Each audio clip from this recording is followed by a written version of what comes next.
Premier Boyz, yeah. Yo, me and my team is the best in the world. You and your team looking stressed in the world. Said me and my team is the best in the world. Then you and your team looking stressed in the world. Yo, me and my team getting arrested by curves, and you and your team getting arrested by the curb. Me my nigga, oh, he ain't do shit except the robbery, nigga. He gon' do 6. Come through, bitch, styled up with new kicks, payday flow ho, and I come with 2 chicks. Cause me and my team is the best in the world. Me and my team is the best in the world. Said me and my team is the best in the world. Best in the world, best in the world. Got a star on the sky, gentleman on the cup. And I know my team burns, we got sand in the cut. Ow. Premier Boyz.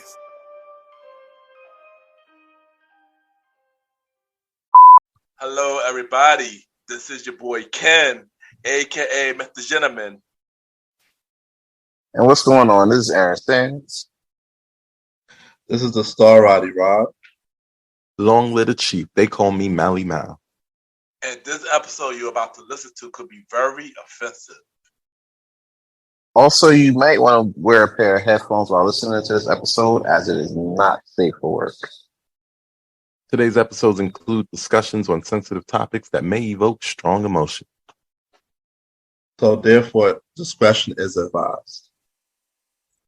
Thank you and enjoy this episode.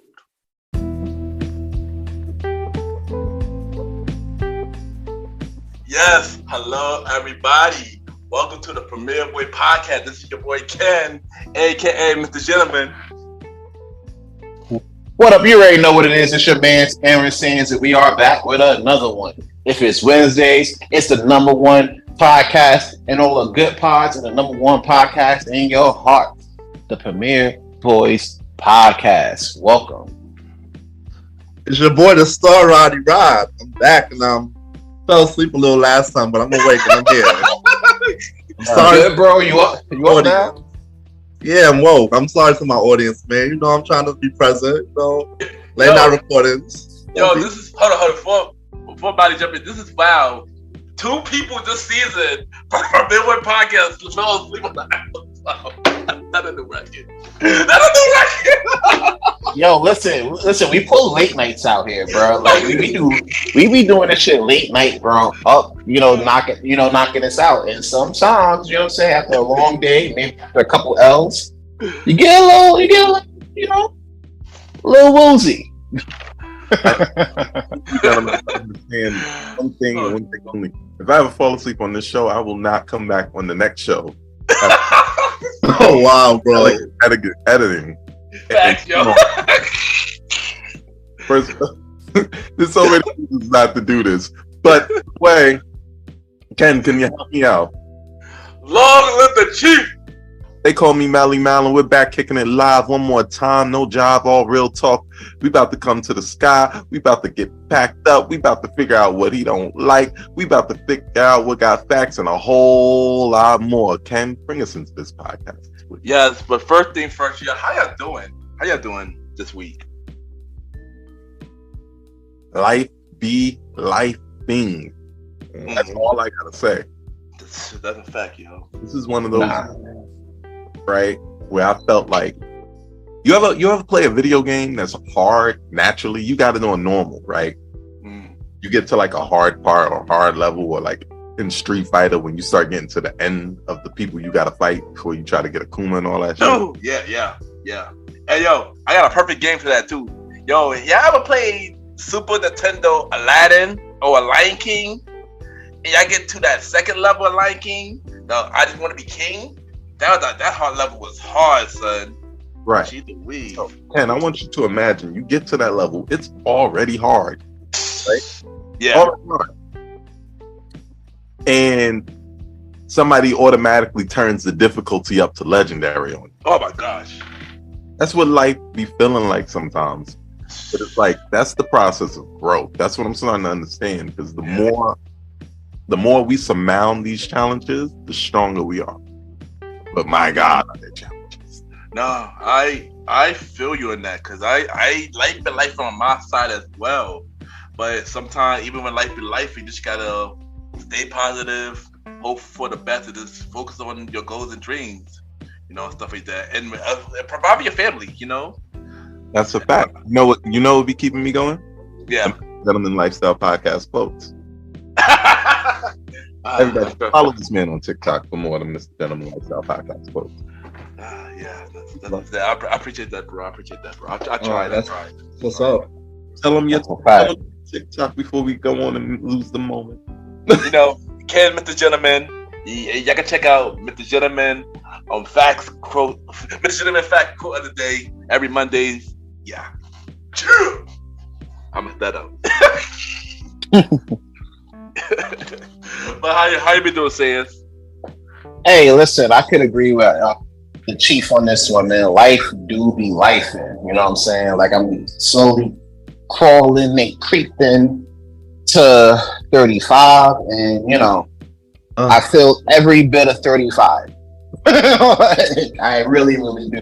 And that just tells me, you know what I'm saying? Like, I gotta, get back in the gym with it. You know what I'm saying? I've been doing a lot of moving and cardio, but, I'm just trying to be the 35 that people look up to, and not the 35 that wake up and get cramps in the leg every other minute. You feel me? So that's a big thing.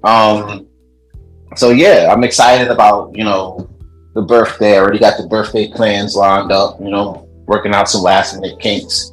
But it's going to be lit, and hopefully I could be able to stream live from our location on Career Boy Podcast coming up if not next episode after. So, all in all, trying to keep in good spirits. You know what I'm saying? That's all we can do.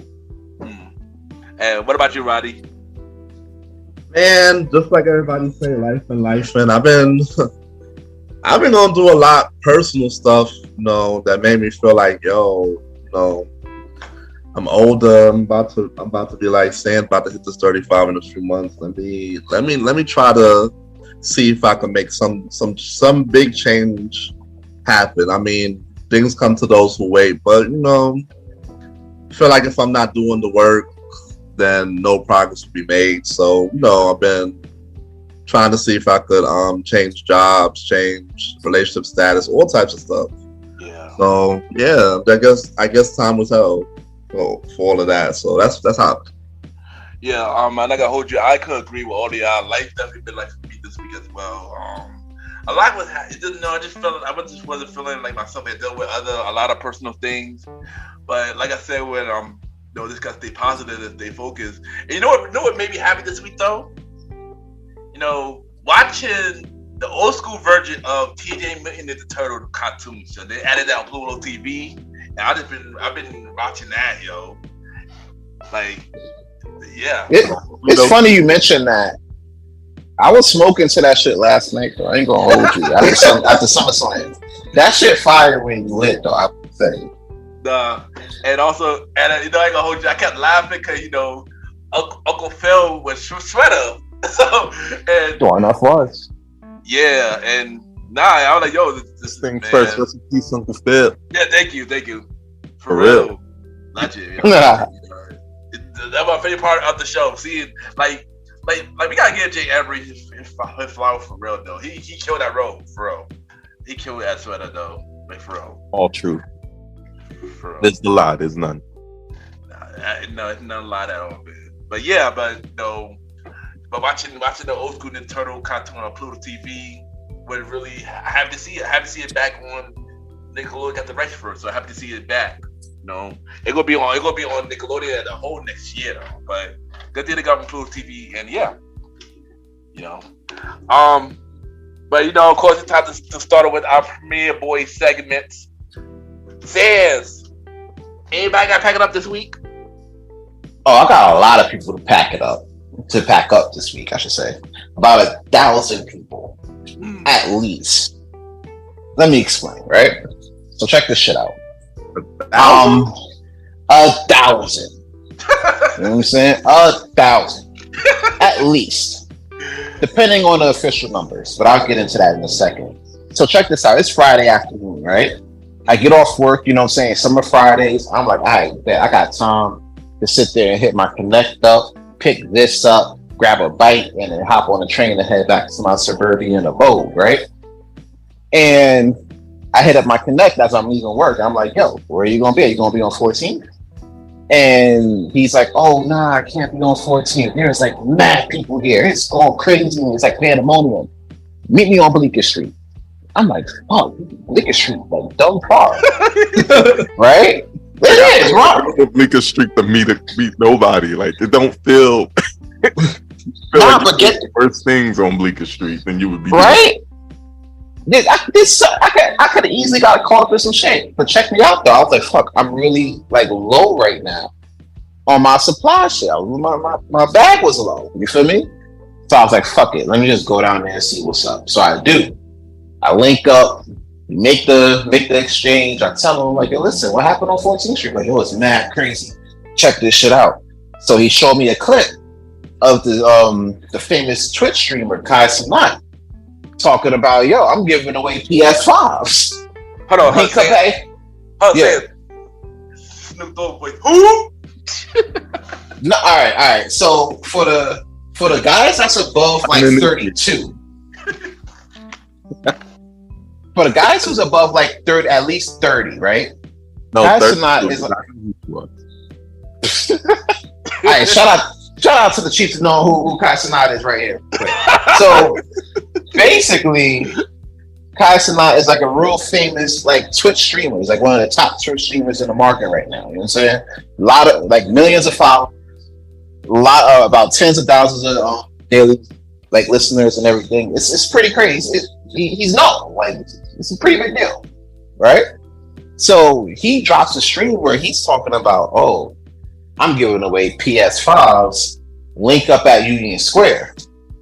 So next thing you know, apparently he turned to the news because apparently, not to brag on my connect, that's why I'm not mentioning his name, but you got the TV in the van, like the little setup,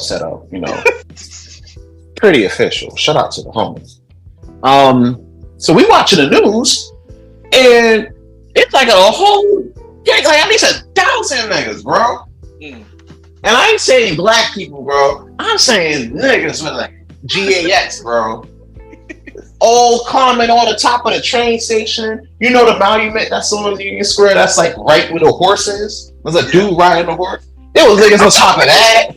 Niggas on top of Virgin Megastore. Little, you know what I'm saying? These little hoes out here twerking on stop signs and shit. Police can't control it. They get. And you know bro, it was bad out there. And then on top of that, the police couldn't do shit, bro, until like much later. I'm watching the shit as we're coming back up, and the police just didn't get in control. By then it was like 7 o'clock, bro. Niggas been out there since 1:30, just going bonkers, bro. And all I could smell, right, coming from my phone was thirst, must, and desperation. God damn. Right? Because what the fuck, bro? You mean to tell me a streamer tells y'all, oh, we giving away PS5s, and all y'all niggas coming for PS5s? Like, nah, dead ass. How many PS5s you thought this nigga had? Like, for real? You know what I'm saying? Just a moment's notice, Sans. Like he texted about that at like 1:30. They was out at 3. They was destroying shit by 3. It was with it. Bro, if that nigga was handing out jobs, that fucking the unemployment rate would be down like 1% right now, bro. Because god damn. That's a fact, son. That's a fact. If that nigga was handing out like 6 freaking jobs, unemployment rate would be down 0.5 by Monday, my nigga. Like, nah. To pack it up, basically, long and short, all them thirsty ass niggas out here climbing up on top of each other and turning up for a PS5 that you would have sold on StockX for $600 anyway. Bruh, y'all niggas gotta get packed the fuck up. Alright? There are more than enough PS5s to be sold. I can understand if the shit just dropped, right? If the shit just dropped like in 2020 and niggas couldn't get a PS5 and their life depending on it. Like, I got my PS5 like a year and a half after the bitch dropped, and I had to get that shit off a fucking raffle. Alright? And once that shit hit, I called Bam like, yo, I'm about to get a PS5. You want a controller? And she was like, yeah, bring 2. I was like, I bet. So I bought 3. And then a week later, bong, that shit was at my house. I was lit. I knew niggas wasn't getting it. Now, You get a PS5 at Best Buy like right the fuck now, and yo hungry hippo having ass on a hop on a train station talking about PS5 with your dusty ass. Pack that shit the fuck up, bro. Roddy, go. PS5 is still hard to get. Oh, hold on. So they would give they would claim to give it out for free, basically, right? Yeah. And then the worst part, the nigga never even showed up. He did show up. Did? Let me He tell did? you. Yeah. Hold on. Let me tell you how it go. Ain't that right? So Sans, he was there. He was there at like 3 o'clock. He was there at like 3:30. By the time he got out the thing, he was doing his little videos. He wasn't even talking about PS5s no more. He's talking about like PlayStation cards, which is more hilarious. By the time he came outside, because the giveaway, he said the giveaway was for 4 o'clock, right? By the time he got there, which was about 3:30, he looked outside. It was already madness, bro. It was already madness. He went outside. They almost took him in the crowd. They was going to do something. Like, grabbed up all his security. They jumped on his car, like, but they thought he was in the car. So there was like 8 niggas hanging off of his Escalade that he pulled up in, but the police had already taken him. They also arrested him for this. They had to save him to arrest him. That's crazy. He wanted to look outside first. The first thing he said when he went back to his stream, he was like, "Yo, y'all out here for this PS5 stuff? You know, it's a war outside. It's everybody for himself, I guess." Like, nigga, no. You can say other things. And I know this is the first time ever, right? Before Roddy goes, I need you to come back to your pack it up section and make sure you pack him up. You pack him, pack that other nigga up that I don't know, right? You know what? All 3 of them up too. Please. You know what? Hold on. You know what?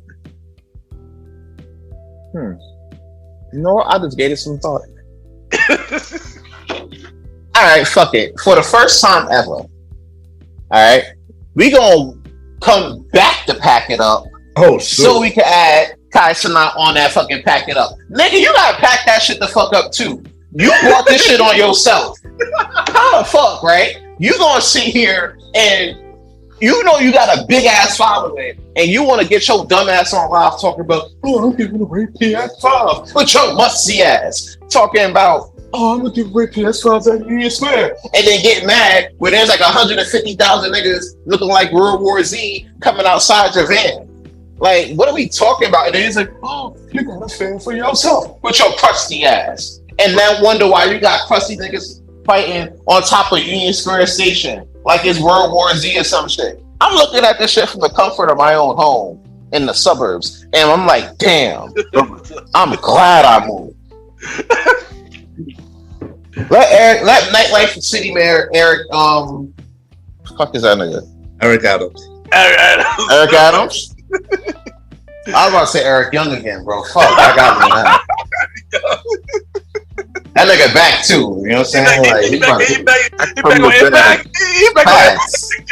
Shout out to Eric Young, my nigga, like that. But yeah, Casamite, all 5,000 y'all crusty niggas. Nightlife City Mayor Eric Adams. All y'all niggas get packed up. Y'all gotta hold the L. The city gotta hold the L for this one. I'm ashamed to be from Brooklyn. That day. I'm ashamed. To see some dusty ass shit like that, I'm ashamed. Yo, bro, we used to hang out in Union Square. Yeah, don't put that. We did it or not, bro. We did it. We not going every week. Bro, every week we was there. Yo, were we the crusty niggas? Nah, that's crazy. I'm not claiming that. Yo, like, we had a show called Lizzo TV. Majority of our location was in Union Square.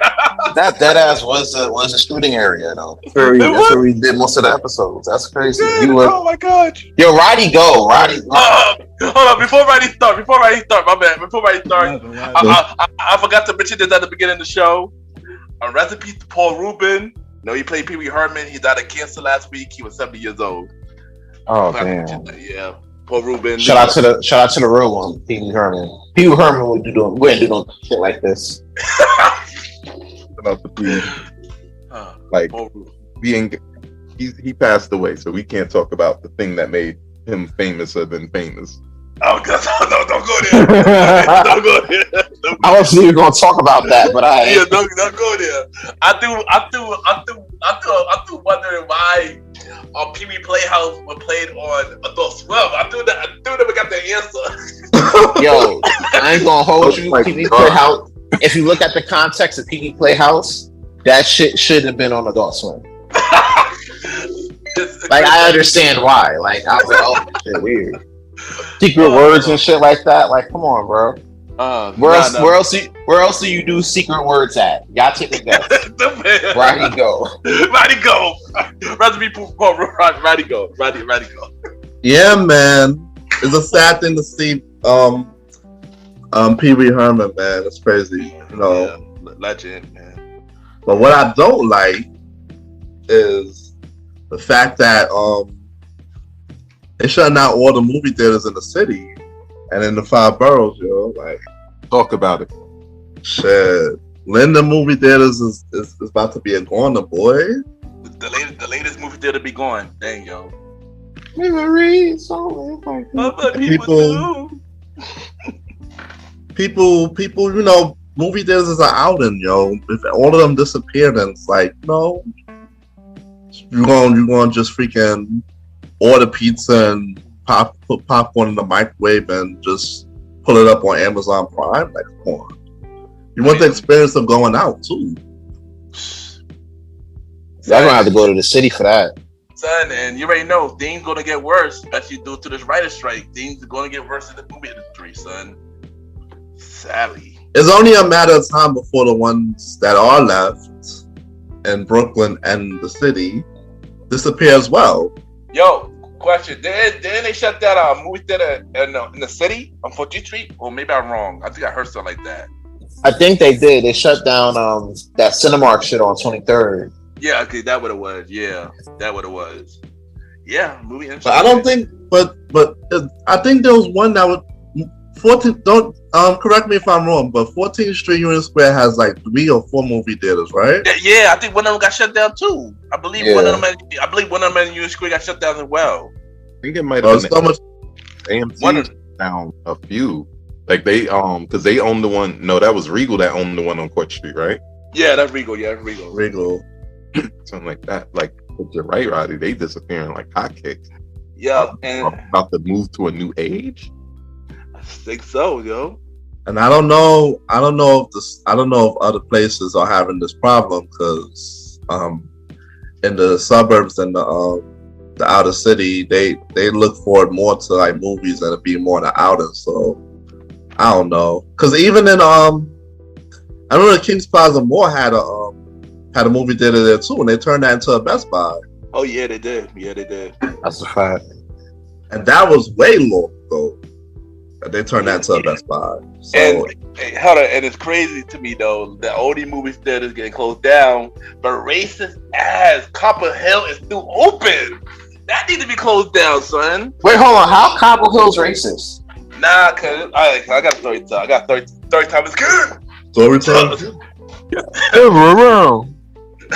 So one time though, when Wakanda Forever came out, me and my sister we went to see Wakanda Forever, and we asked because we want to look for the poster to take pictures in front of the poster. Next thing you know, 35 the people in the movie theater, the workers there, was like, we don't know what that is, but yet you're showing it at the movie theater. It was just weird. I mean, we only get paid for it to be here. Still, they were acting weird because it's a black movie. We act like a black movie. It was just weird. We don't play nigga movies here, sir. No, they play Titanic. Now the thing was they had the movie. The thing was they had the movie play it, but then they had the poster for it. You know how people want to take the pictures. Though then they had the poster for Wakanda, and they try to act stupid because then they had the poster. It was yeah, that movie still is the worst, man. Yeah, that movie still didn't go. But yeah, that's sad. Yeah, that's unfortunate. Yeah, but the evolution of streaming has caused this. So yeah. I mean, at the end of the day, there's more movies gonna be shut down regardless. I mean, but you gotta think about it too. Pandemic is playing a big part of it too. Because remember, a lot of business lost business during the pandemic, and movie theaters was affected heavy during the pandemic because streaming grew even more during the pandemic. So yeah, that played a big part of it as well. And now it's at the point where, like, if you got certain streaming services, you just wait a couple of weeks and your favorite movie's already up. So that's a fact. That's a fact. They already got freaking Super Mario on Peacock. I saw that yesterday. Yeah, and they just added Transformers on Paramount Plus, and that just was so yeah. different times, man. But it's still nice and romantic to go out to the movie. It's just for the people that live in my area, they just upset because they got to go further, and people don't want to go further. Be your romance, yes. Oh, and Roddy, to answer the question, yes, the movie at Union Square they got closed down. It was a Regal movie theater.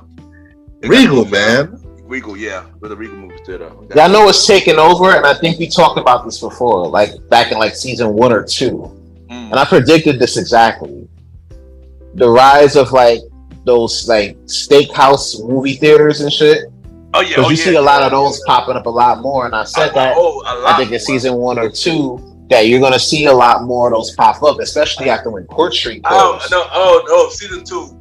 It was. I know exactly what episode we talked about. That was the episode with Blackhead. The Blackhead episode we talked about that. Yeah, season 2. That was a thing. Like, you know what I'm saying? Like, that was a whole situation. And I said that, listen, the little, eatery and movie theater spots, that's gonna be the new thing. Listen, the last few dates I took me and Bay on, right? When it came down to like the movies, all the times we went to the movies in the city, we went to with the eateries and shit. We never went to like AMC or whatever.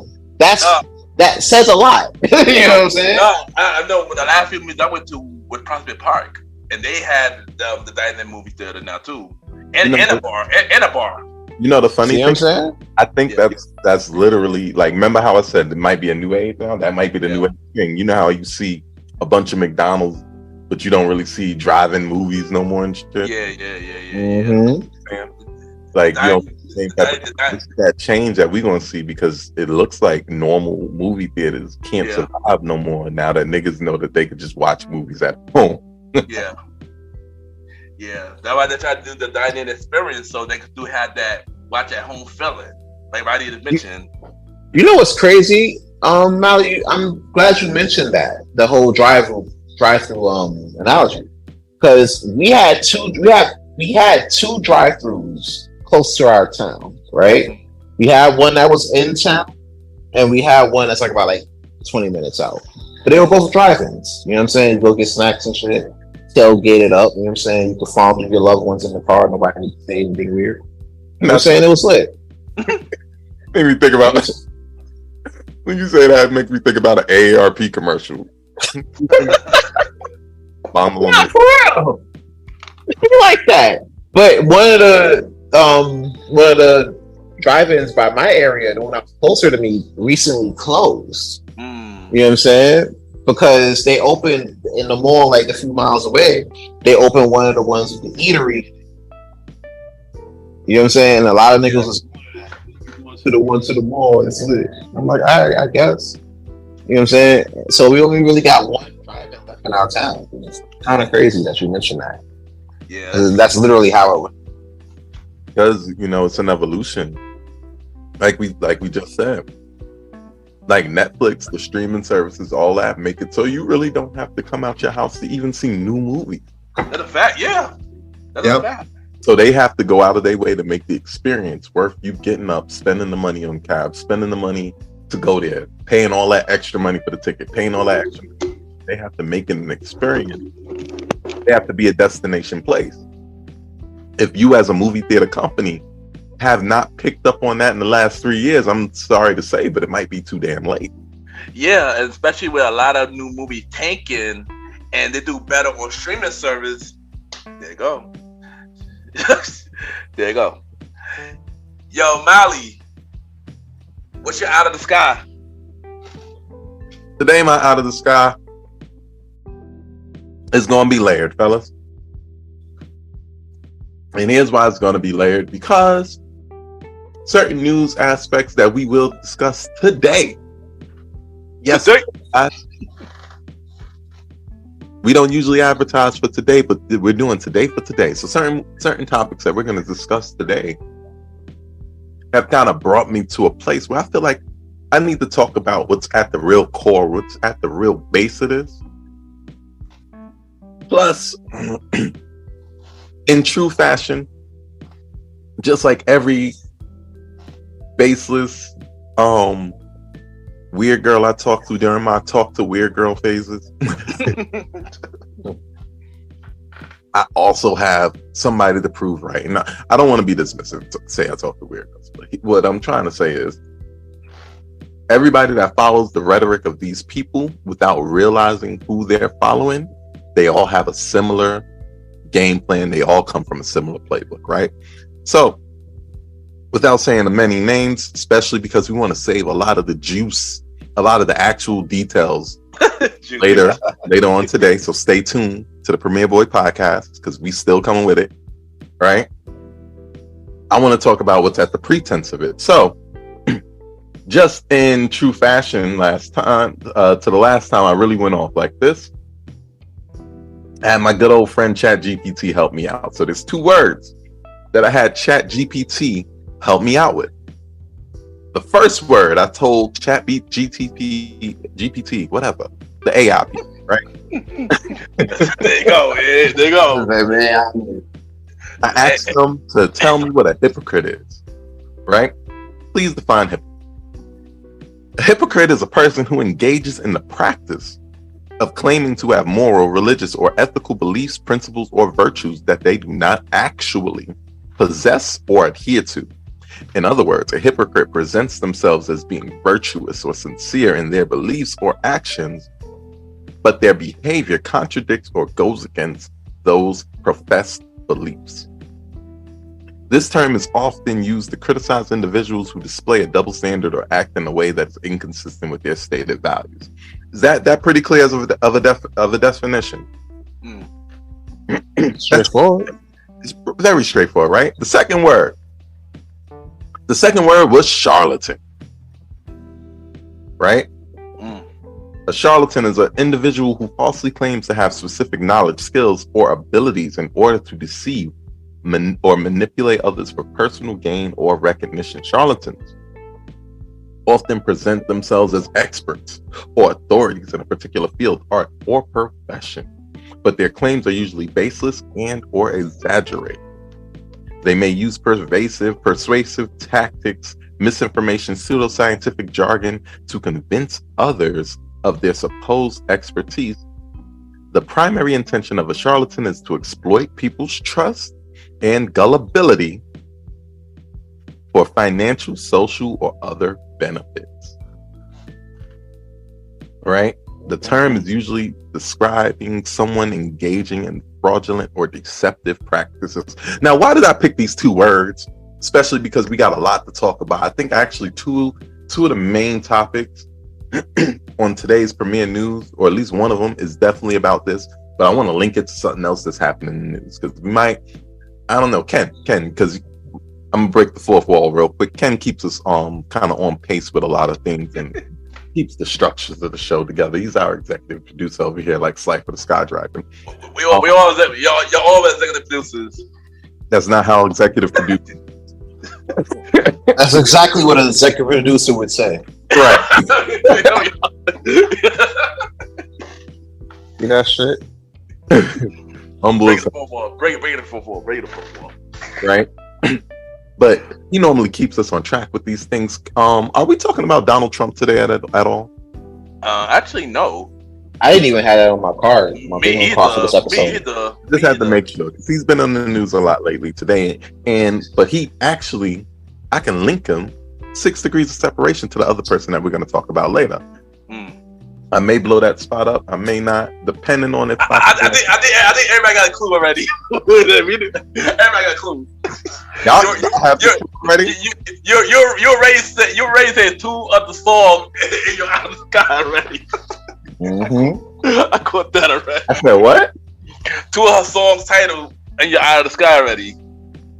When was that? Today? Yeah, just now, son. Just now. I did not sing no song title. You did. You said two titles. Want me to tell you the titles? Yeah, tell me. You said Juice, and you said Truth. Nice catch, kid. That's why he's an executive producer guy. Like the fucking podcast. No, I thought Stans was stenographer Stans. All right, my boy Ken is on it. I got distracted. I'm sorry. Look at this. Let me do my job. I just remember lines. I don't make the correlations. I just bring back. Let's tell y'all what y'all said. That's it. Nah, continue. So if you're a fan of that person and you picked up on that, you know what I'm about to say might upset you. It might offend you. Talk about it. I need you to understand that sometimes when we brandish honesty, the truth might have to hurt. I'm sorry. Go ahead. And it's about damn time somebody. Let's fucking go. Light up the bacon grease. Oh my god! Damn time. Light up the bacon grease. I don't I see that shit coming, boy. Finish the story. I loved it. About Light damn up the bacon grease. this person out of the obvious hypocrite and the obvious charlatan. Here's the big damn deal, and I'm right. And here's why I'm happy it happened, because everybody that follows those type of ideologies, regardless of what side of the fence you're on, if you're following somebody too hard, that's talking too good, that's talking just to your soul, that's asking you to actively put down people and then doing the opposite thing, right? You are probably following a charlatan. Now, based on the definition of what a charlatan is, what was a charlatan doing? Their skills are exaggerated. Here's the simple fact. That Beyonce is not good as in shape Beyonce. Nice? No, it's not nice, but it's true. Is it not true? Because y'all probably wouldn't have turned on Beyonce for this one. People worship her. They have a religion for Beyonce. That's scary. It is, right? But big girl Beyonce is not as good as normal Beyonce, right? Oh, don't let the Beehive get at you, bro. Nah, that ass. That's C Child Beyonce. Like Dangerously in Love Beyonce is like peak Beyonce. No. I'm not even talking about this. This is a shot at home. Come on, don't mess up my thinly veiled shots, because we got to talk about it later. Got it. I know exactly. Okay, got it. And the thing is, I bring that up not because I care, right? Listen, here's some straight up facts. I've dated like 6 big girls. Love them. They're great people, right? Your size doesn't really matter to your heart. That's what everybody wants to hear, right? And it's the God's honest truth. However, if anybody is trying to push you to big up yourself and the only way they're trying to get you to big up yourself is by putting down somebody else, but not liking you or not liking what you got, you are probably dealing with a charlatan, somebody who wants to use you, manipulate you for financial or social benefits. They want to manipulate your voice. They want to manipulate your pain, the real pain you probably have from getting called out your name. The real pain you probably have from doctors automatically ignoring what you got going on to just say it's happening because you're big. Right? They want to manipulate your pain in order for you to forget the actual problems that you have, in order for you not to benefit, they don't give a damn about your self-esteem. That wasn't for you. They need you to say, I'm 100% that bitch, but not by yourself. They need you to say that shit in unison with them. Y'all understand me? Are y'all am I talking out my ass? No, Yo, make sure y'all like the podcast, bro. We are spitting straight facts here today. Yes, this is great. Permit boy, fat. They need you to be on their side of the page so bad that they're willing to trick you into thinking that it's your fight. Here's the deal. Every big person don't need to be big, and every small person don't need to be small. You got to do what's right for your body, for your chemistry, for your makeup, for your size, for your shape, the things that you want out of this life. But you do not do it just for the simple fact that you might be able to stun on somebody later because you're now confident enough to take a fat bitch to the face and shake it off. You understand what I'm saying? You're now confident enough to take a bag of joke to the face and shake it off. That does not mean, it does not automatically make you better than people just because you love yourself now.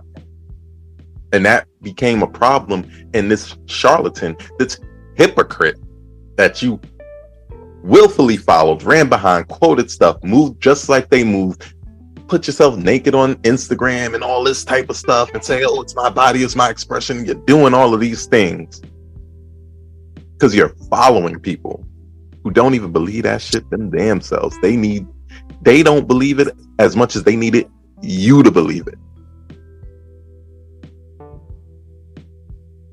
That's crazy. And the thing is, here's the thing. The person we're talking about, because we're going to get real into depth later in this episode, right? Not even the first, not even the second, not even the first platform, not even the first thing. It's soon. Not even, you can pick any marginalized set of people. They're doing it. You are so gung-ho in your steady beliefs, and you think that everybody should believe the same things you believe, to the point where you'll let any charlatan shouting the same things that you want to be shouted at, any hypocrite shouting the same things that you want to feel, run your life to the point where you're doing the same things they're doing and not realizing that you're also acting in hypocrite behaviors. People will do things in front of your face and then do different things behind your back. But the thing is, if you're following somebody so hard, you'll pick up on their energy. And that's what I learned. You hear what I'm saying? I'm going to say it again, guys.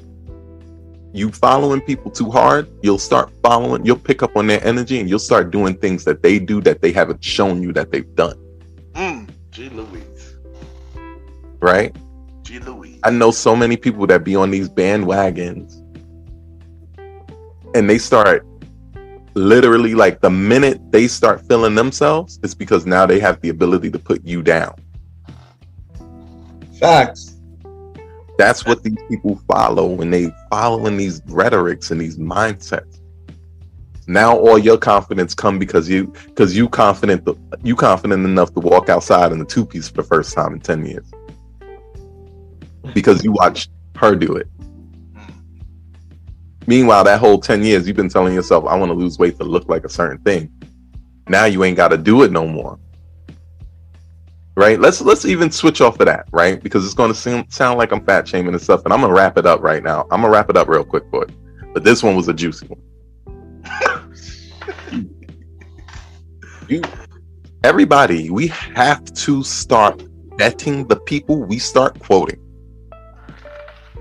Thoroughly vetting. You have to thoroughly start vetting the people you're running behind. You have to thoroughly start vetting the people you're taking style trends, you're taking trends from. You have to thoroughly start vetting the people you're taking and regurgitating their ideas. Because you will be like them. And if you are regurgitating the ideas of a charlatan, you will sound stupid because you cannot defend your positions. If you're regurgitating the ideas of a hypocrite, you'll sound great, but you won't live in the action. This is how you'll be able to talk about, I love everybody, free love this, free love that, and then turn around and start body shaming some man. Start body shaming the next woman whenever she makes you upset. You understand what I'm saying? Yeah. This is how that happened.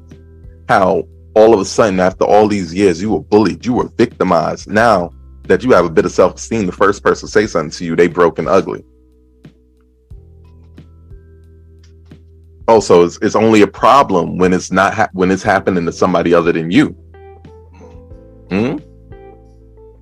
And then you attach your horse to these charlatans. Y'all remember Derek Jackson? Ah, Team Jackson's happening. Yeah. Shout out to Team Jackson. If you don't know, that's also a thinly veiled. That's a thickly veiled shot at somebody, but we ain't gonna talk about it, right? They don't deserve life. However, let's talk about Derek Jackson himself real quick. Sands, you tend to pass my test. Would you, true or false? Does Derek Jackson live up to the definition that I read of a hypocrite? Oh, that's true. That is a fuck nigga through and through. I tried to tell y'all niggas that he was a fuck nigga, and I was like, "Oh, you just jealous because you ain't got his abs." I'm like, "Bitch." And then look, fuck nigga. Just like I told y'all, he a fuck nigga just like I was a fuck nigga. I know fuck niggas. Derek Jackson's a fuck nigga. But then he talked about, but because he talked about niggas and he looked good, that guy tried panties wet and like, oh my god, Team Jackson, what's happening? Now look, fuck nigga in Miami, like Sans told you on Blaze Up TV. So by definition, he's a hypocrite because he was a married man pretending to be a man that stands up for everything for women, that stands on everything that a man should be towards a woman. Wow. In actuality, being the same exact nigga he was warning women about. That man had a family. He definitely did. And he still had multiple side chicks. He had her up there talking about the armor of God. He's showing, like, he's purposely showing off, praying pictures and things. And look how far he took it. So he took it from being a hypocrite. So at first he's just sitting in his stupid ass car outside of his girlfriend's house talking about how good he is to his wife, right? That's a hypocrite. When he went and he started selling y'all books, that's when he became a charlatan. Ayo, bro. Hold on, real quick. You said his wife was talking about the armor of God? Yes, she was. He had wasn't Derek giving that to his hoes? Oh my yeah. Oh my God. I'm sorry. Go ahead. Continue. Go ahead. Don't block me. God. Don't block me. That's the definition of a charlatan, right? Donald Trump. And I want y'all to understand, it goes far beyond the scope of just annoying Twitter hoes and stuff like that. It goes like, if we don't vet who we're putting in positions of power, everything around us will fall down. I know it's upsetting, but honestly, if you're listening to this podcast, you're probably somewhere between 25 and the trilogy, right? If you're listening to this podcast, it's our time to start like dealing with shit. Honestly, we got to be adults, because if we do not be adults, these hypocrites and these charlatans will trick everybody to the point where they think the things are real, even though they see that it's not. That's what goes on with Donald Trump, and that's at the peak of power in this country. I'll say that again. That's at the peak of power in this country. Donald Trump was a Democrat through and through until he decided to run. Donald Trump was somebody who would say anything to be on the good graces of Democrats and the blue side and the more liberal side of being, until he decided to run for president. And look at the timing he picked when he wanted to decide to run for president. Who was the president that he ran after? Obama. He ran after the first black president on good old boy plateaus. He don't really believe that crap. He said it in an interview on the magazine, Time 97. I bet you I could run for president and win. I just have to turn Republican. Say some talking points. They will vote for me. My numbers will be amazing. He won the presidency.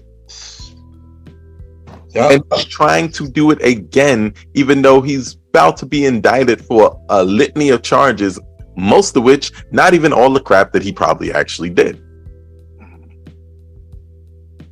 Yet he has done such a magnanimous job. He's such a charismatic charlatan that all them right wing have all them people over there, them right wings, them conservatives, even the political party of the Republicans in America themselves have to give him space in order to spew his nonsense. And the thing is, he's making it up as he goes. He's literally just telling y'all what y'all want to hear, telling people what they want to hear. He don't even care. He don't care if you're black, white, Mexican. He don't care. His number is green because he's a charlatan. And that's what all this case is about, is breaking. Now he's about to go to jail for being that charlatan.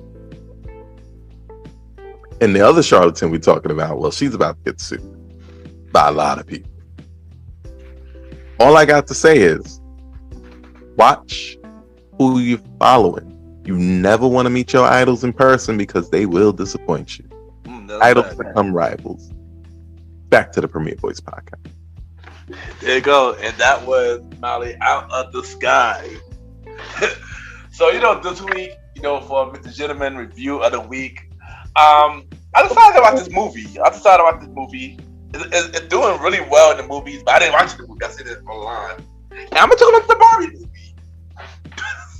I'm going to talk about the Barbie movie. Oh my God, no. The Barbie? The Barbie movie, yeah. God. The only Barbie Seriously? I saw last weekend was Tiffany Stratton. Well, she a baddie, right? No, Tiffany a baddie. But let me talk about this Barbie movie real quick. I'm not going to hold you. By the way, I did not watch this in the movies, by the way. I'm not going to hold you. I saw Ken in the movie by himself watching Barbie. You're bugging. And bad enough, my name is from the Barbie character, so it don't make no difference. Bro, let me ask you a question before you continue. Didn't realize Did you that wear a pink sweater? Oh boy, what happened, Sid? Oh God, what happened? I think I know where this is going. What happened, Sid? You wore a pink sweater, bro? Shut up, son. No, I did not. You did. It's alright, bro. It's only a safe space. I want this in my house, son. I want this in my house. In a pink sweater. Yeah, man was out here looking like Killer Cam in 02, man. I'm telling you. Never that. Never. Back to it. I know I would get the jokes. Back to it. No, but the Barbie movie is actually pretty funny though. I'm not gonna hold you. Like I said last episode, it's not for kids, and it's really not for kids at all. It's really not for kids. Do not take your kids to see this movie. Like I mentioned, that it's doing really well in the movie theater. It just made $1 billion in the movie theaters. But I will give the rating. Even though it was really good, I'm gonna give it 3.5. Mr. Gentleman, facts. 3.54. 4. Yeah, I guess you could say 4. I really wanted to give it a 4 at first. It's okay. Shut up, Sam. Let me ask you, what in the world could a movie about dolls have had going on that was so enthralling? Without giving out spoilers, I guess. Shockingly enough, it would talk about real life stuff. Some topics, I was shocked about it. I was shocked about the certain things they were talking about, and not a topic that you would talk about in a kid movie. And this movie is definitely not for kids. But yeah, I was just shocked about some of the topics they were talking about in the movie. Gotcha. Yeah, but I give it 4. Mr. Gentleman, facts. And yeah, and that is Mr. Gentleman Review of the Week. I was trying to catch Oppenheimer, and I watched Oppenheimer and shit, and it was like mad long for no reason, and then a bomb went off, and I woke up, and I was like, USA! And I was in the movie. That was it. Wait, Sans, what did you say? We're talking about Oppenheimer. Yeah, what did you say though? No, it was like 2 hours and 45 minutes long. It was like mad long and shit. Pause. And hold up. So yeah, it was like two hours and 45 minutes. It was mad long. Pause, right? And I'm over here like I'm asleep for like most of it because it was long winded talking. And then I heard the bomb go off, and I was like, USA, USA. And then the movie was over. And that was it. That was Oppenheimer. It was over. So we had a doll that's already made $1 billion with a freaking B. And we had a movie that was boring, but it had a bomb and. Bro, they were talking about like the atomic bomb, bro, from like World War II. Oh shoot! That sounds good actually. I'm not gonna hold you. What's up? That sounds good actually. I ain't gonna hold you. That was the whole weekend. They called it the Barbenheimer effect. Yeah, I remember. Yeah. And America just proved everything that we need to know. Because we just gave a fake version of a fake doll $1 billion. Shackly enough is up there with Mario. The two biggest movies Mario also got $1 billion as well. Yeah, I'm about to say I gave Mario $1 billion. You know what I'm saying? You gotta give Barbie $1 billion too. Fuck it. Mario not even, and that's fucked up part. Mario not even from here. That's some Japan shit. Like, nah. I don't know. Mario's from Flatlands in Bushwick. Have you seen that first Mario? Exactly. Right? Nah, they were though. My son Mario and Luigi, they some Flatbush zombies. Here we go. I can see that. Brotherly Love by Hot Damn I Rock is just like. Yo, y'all just gave me an idea for a question of the day, but before we get to the question of the day, what's in your headphone this week? Alright, so real quick, right? I like samples, and more importantly, I like samples, right? That I like the original, songs, right? Yeah. And sometimes in my hunt, it's hit or miss. You know what I'm saying? There could be some hits, there could be some misses. I'm not gonna just be like, all right, whatever. And sometimes I find some gems. So currently in my headphones is a song from Eddie Jones, "More Spell on You," right?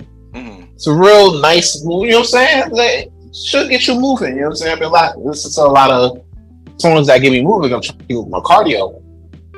And come to find out, when you lower the pitch, you lower the tempo, you add a filter, and if you chop it up just right, you get "One More Time" by Daft Punk. That shit is crazy. Oh, wow. That's fire. Yeah. So that's what's currently in my headphones as we speak. Yeah, which by the way, Drake sampled that on that latest album with him in 21. Yeah, I heard that was pretty fire. Yeah. Talk to the bro. Yeah. What about you, Roddy? I was listening to some old school Jay-Z. I'm talking about Reasonable Doubt and My Lifetime Hard Knock Life after going to see the exhibit and grabbing my my Jay-Z library card. So yeah, that was my headphones this week. That's dope. I gotta get some library cards myself, by the way. What about you, Molly? As a nigga that did get the library card, I went right to the one about me, the Stone Avenue one. You know, got the Black Album, then a back out. Best rapper alive. They acts about me from Bristol. Okay, we're not doing that. What's in my headphones this week? Kind of a mix of things. I'm a huge wrestling fan. So every now and then, a wrestler theme song gets stuck in my head real deep. So the theme from Gunther's theme. I don't know why I like it, but I like it. It sounds real boss music-y. Rhea Ripley's theme. Hold on, the old one or the new one? The new one. The demons in your dreams. I don't know. It's a vibe. I'm telling you. But on the flip side of things, I try to introduce my daughter to older music, to calmer music, to nicer music, because a lot of our music today, ain't nothing for just general audiences no more. At all. You understand? It's either for kids or it's for only adults. You understand? That's why you can get a 1,000, 2,000, 3,000, 5,000 kids to come outside and be assholes. We don't make no music for the transition no more, man. Mm-hmm. We dance, nigga, and not dance because we shooting shit. But that's how it's going. So, like, what I did, I started introducing her to a little bit of the gospel music from that I was learning when I was like down south, like 12, 13. Your Hezekiah Walkers, a little bit of old school Kirk Franklin, with the bop. The people say stomp. Wait, the brothers say stomp. Facts. Hezekiah Walker, like, it hit different. Like, I could tell, like, if he had promotion, he could have had some of them songs on the radio for real. Facts. So definitely what's in my headphones this week was it 99 and a half by Hezekiah Walker. We got We Made It, I'll Make It, and I'll Fly Away. When I say, like, I know it sounds like run-of-the-mill gospel songs. I don't like run-of-the-mill gospel songs. Like, I don't like them when they're over hymnally. These guys, they pulled out the MPC. They got their voices together. They got their sections right, and they tore it up. So I'm hopefully my daughter can get some more of that top shelf type music, and that's what's in my head. Hey, dope.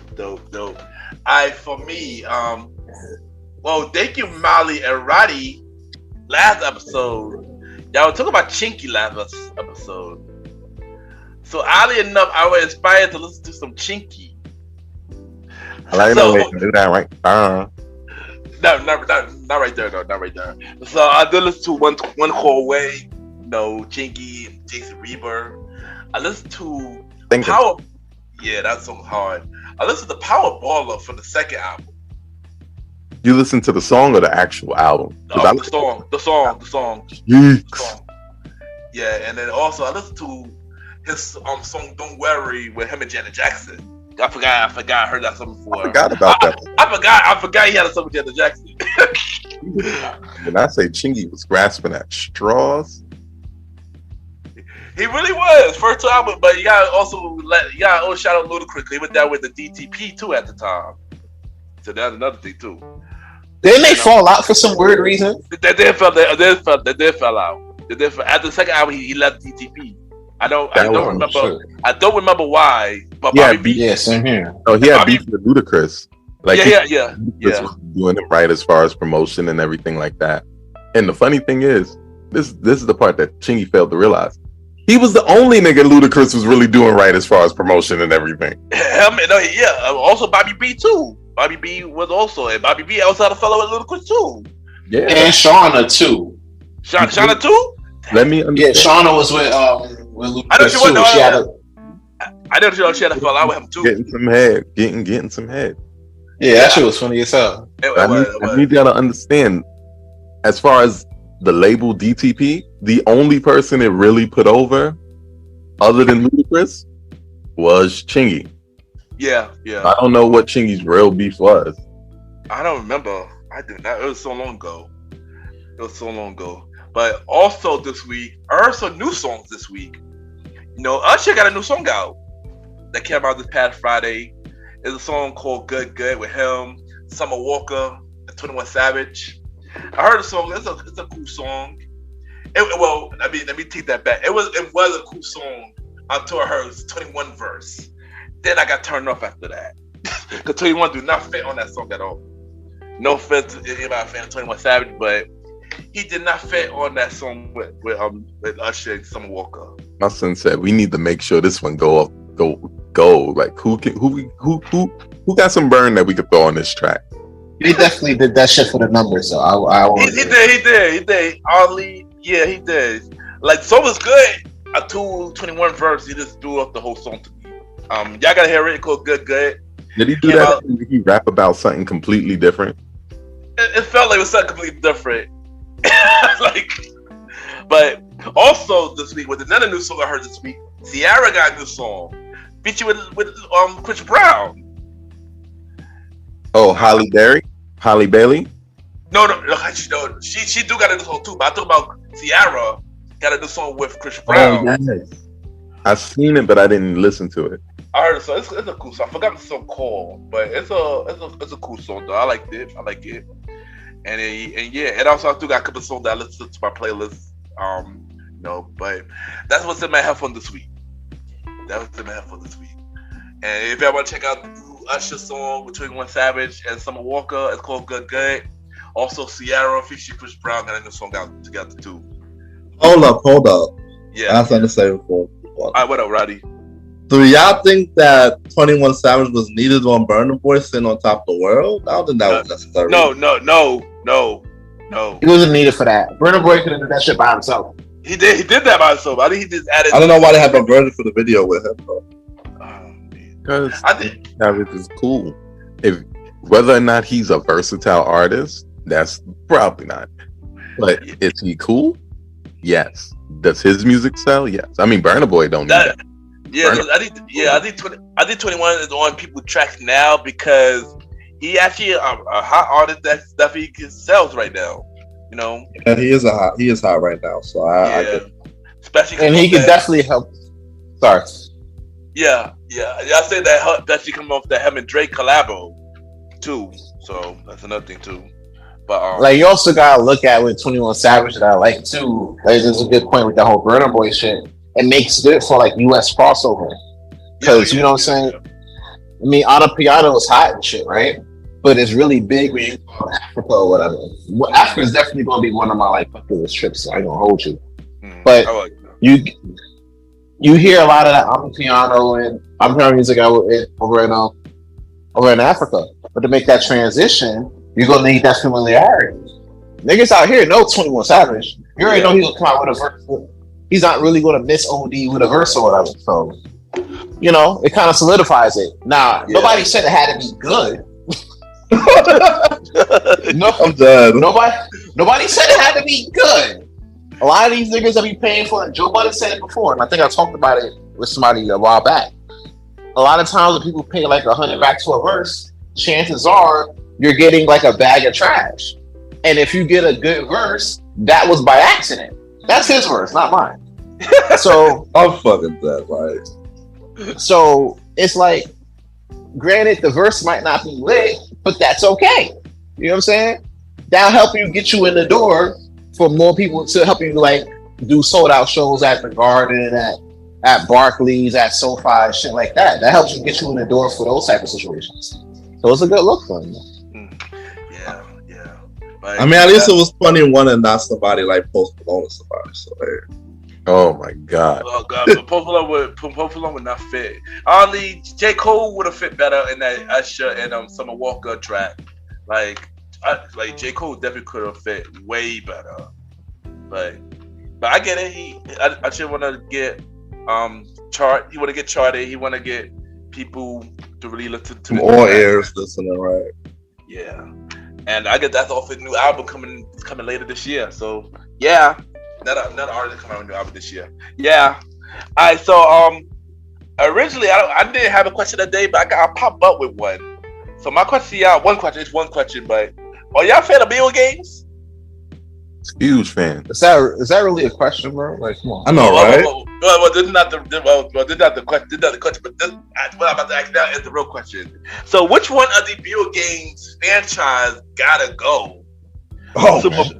Super Mario Brothers, Crash Bandicoot, what? Sonic the Hedgehog, or Halo, or Spyro the Dragon. Hey, yo, real quick. Somebody gotta I'm gonna need niggas to go to U, right? Go to U-Haul and get 20 boxes, right? I'm about to cut a promo. Go to U-Haul, get 20 boxes, right? Get 40 rolls of packing tape, right? And get a medium-sized U-Haul truck, right? And then park that bitch, right? At PlayStation headquarters, right? And then you knock on the door, right? And you knock on the door that says Spyro the Dragon Creative Team. right? You kick that bitch down, take everybody on that team, put them in them boxes, put them in that truck, and pack all them niggas up, bro. Ride the dragon, yeah, that shit can go. Right, not Spiral though. Yes, Spiral. What That's you mean? all. Like, what are we talking about? Oh, over what? All right, what you packing up that's not Spiral? I'm backing up Crash Bandicoot. Oh hell no, bro. Okay. Spiral did. All right, that's a close second. That was a close second. It was like Mario, Sonic, Spiral. Come on, Halo. That's a close second. Gotta be Crash. No, bro. You know what? For me, son, I will go say either Spyro or Halo. Only reason I got Halo because I never played it. But Spyro definitely the one I would definitely pack up though. Yeah. I agree, bro. Pack that shit. What was the purpose? And then niggas really try to come out with a second one. But Spyro was riding off the Crash advertisement. They had to advertise it in Crash. Yeah, So- say creators, right? It didn't say creators. Yeah, I think so. But what I'm saying is like They got it perfect with the second game. he wasn't. No, it didn't. Oh well, no. It didn't. Spiral was fire. Spiral. Spiral was ass, bro. Nah, It was okay. that shit was ass. 2 packs of ass. You said What? back to ass. Spiral was 2 packs of ass? Are you kidding? Oh, 2 geez. packs. That means you wasn't good at it. Whoa, you wildin'. I'm I sorry. finished that shit quicker Spiral though, the bro. Dragon. I ain't gonna lie. Did you Yeah, I finished that Spiral quick. the Dragon? Yes, and it was 12 hours I can't get back. That game don't take no. God damn it. It was 12 hours I can't get back. I could have been out here back. I could have been out here getting some hoes and shit. Nope, I'm over playing Spiral. Look at me. And then like wasted my whole time, bro. Like, that's crazy. I could have got 12 hours worth of hoes. Yo, this is so funny. I got a second round, but yo, Roddy, did you go yet? Which one would you let go? I let go of Spyro because yeah, Spyro. Thank I'm you. playing I can't do Crash. I'm playing Crash right now on my my Switch, bro. I'm good. I love Crash. You know what? This is so funny, son. I'm gonna do a round two. I'm gonna do a round two just because I'm gonna do a round two. So round two, who would y'all would y'all let guy go in their series? Who The got Legend of Zelda, GTA, Papa the Rapper, or Banjo Kazooie. Who? Last one? Banjo Kazooie. Which franchise got to get packed up? Yeah. You said Legend of Zelda. Yeah. You said GTA, GTA, yeah. Papa the Rapper, Papa the Rapper, and Banjo Kazooie. yeah. Alright, so here's what I need niggas to do, right? The same niggas that packed up Spyro, right? Mm-hmm. You ain't even gotta go. You don't gotta go. You don't gotta go to Nintendo Studios. You can stay right where you at. Go 2 floors down, right? And then knock on the Papa the Rapper's door and pack him, them speakers, them animals, all the fuck up, bro. Cause what the fuck was that? I love the concept though, bro. I ain't gonna lie. I'm not packing it up over Banjo Tooie. Like, nah. Nah, you said I got a whole bunch you said. I agree with you. Thank you. I agree with you on that. Pack that shit up, bro. I played that as a kid. Like, that game was weird. It was weird as hell. Like, what am I doing? The game itself was, the characters was cool. The game itself was weird. The characters was cool. The game itself was weird. They tried. I like And that. I can hold you. Grand Theft Auto, that not get packed up at all. Well, never. Nah, you can't. Yeah, you wild. Banjo Kazooie, come on, man. I'm a fan of Banjo Kazooie. Yeah, that's my shit. And the Legend of Zelda, come on. I literally play every game of Zelda, son. That not get packed up. Just like how Sonic was it. Just like how Mario was it. 'Cause, you know, I'm a Nintendo person, period. And Crash Bandicoot definitely was nice. I like Crash Bandicoot, you know. So yeah, there you go. That's me. Papa the Rapper gotta go. Yeah, that shit out of here. What about you, Roddy? What about you, Roddy and Molly? Sally, Parappa the Rapper. I played all the rest of them. Parappa the Rapper is fun for a little while, but then you're like, yo, what the hell's going on here? But I did play it as a kid. I did play it at a cousin's house, so yeah. So I'm familiar with all the games you mentioned, bro.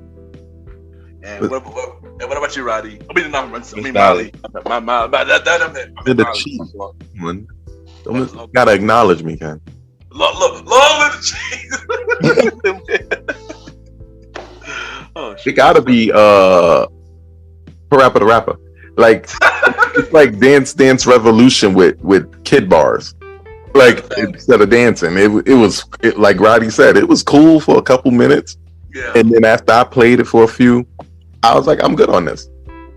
I didn't want to beat it no more. I didn't want to win it. I didn't have no desire to do anything. I wanted to go write my own music, then come back and play a different video game. Oh man, that was a fun question of the day, son. That was a fun question of the day. I'm not gonna hold you. That was great, bro. That was off the dome, by the way. Oh man. What the first post I see the first post, the second post is off the dome. But yeah, that's fun. Now time for the prequel. Small news that matters, and we got a couple of small news for the prequel today. First things first, Drake. Of course, there's gonna be some Drake news every time. There's always Drake news on the Premier Boy podcast. And we spoke about this album For All the Dog coming real soon. We don't know a release date for it yet. And we already confirmed that Nicki Minaj is one other artist that will be on his album. But we got another confirmed artist to be on his album. And that artist is J. Cole will be on Drake album For All the Dogs. How y'all feel about that? All the Dogs might be possibly his best work since Scorpion. But we haven't heard yet. What? I don't know. I don't know if y'all heard his Sprite freestyle that he had recently. That shit was kind of fire. Who Drake? Yeah.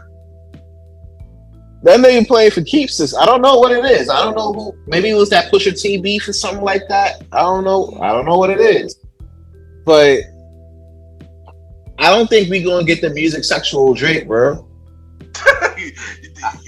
the old school Drake coming back. I think Drake with the bars might be coming back, that might be a problem.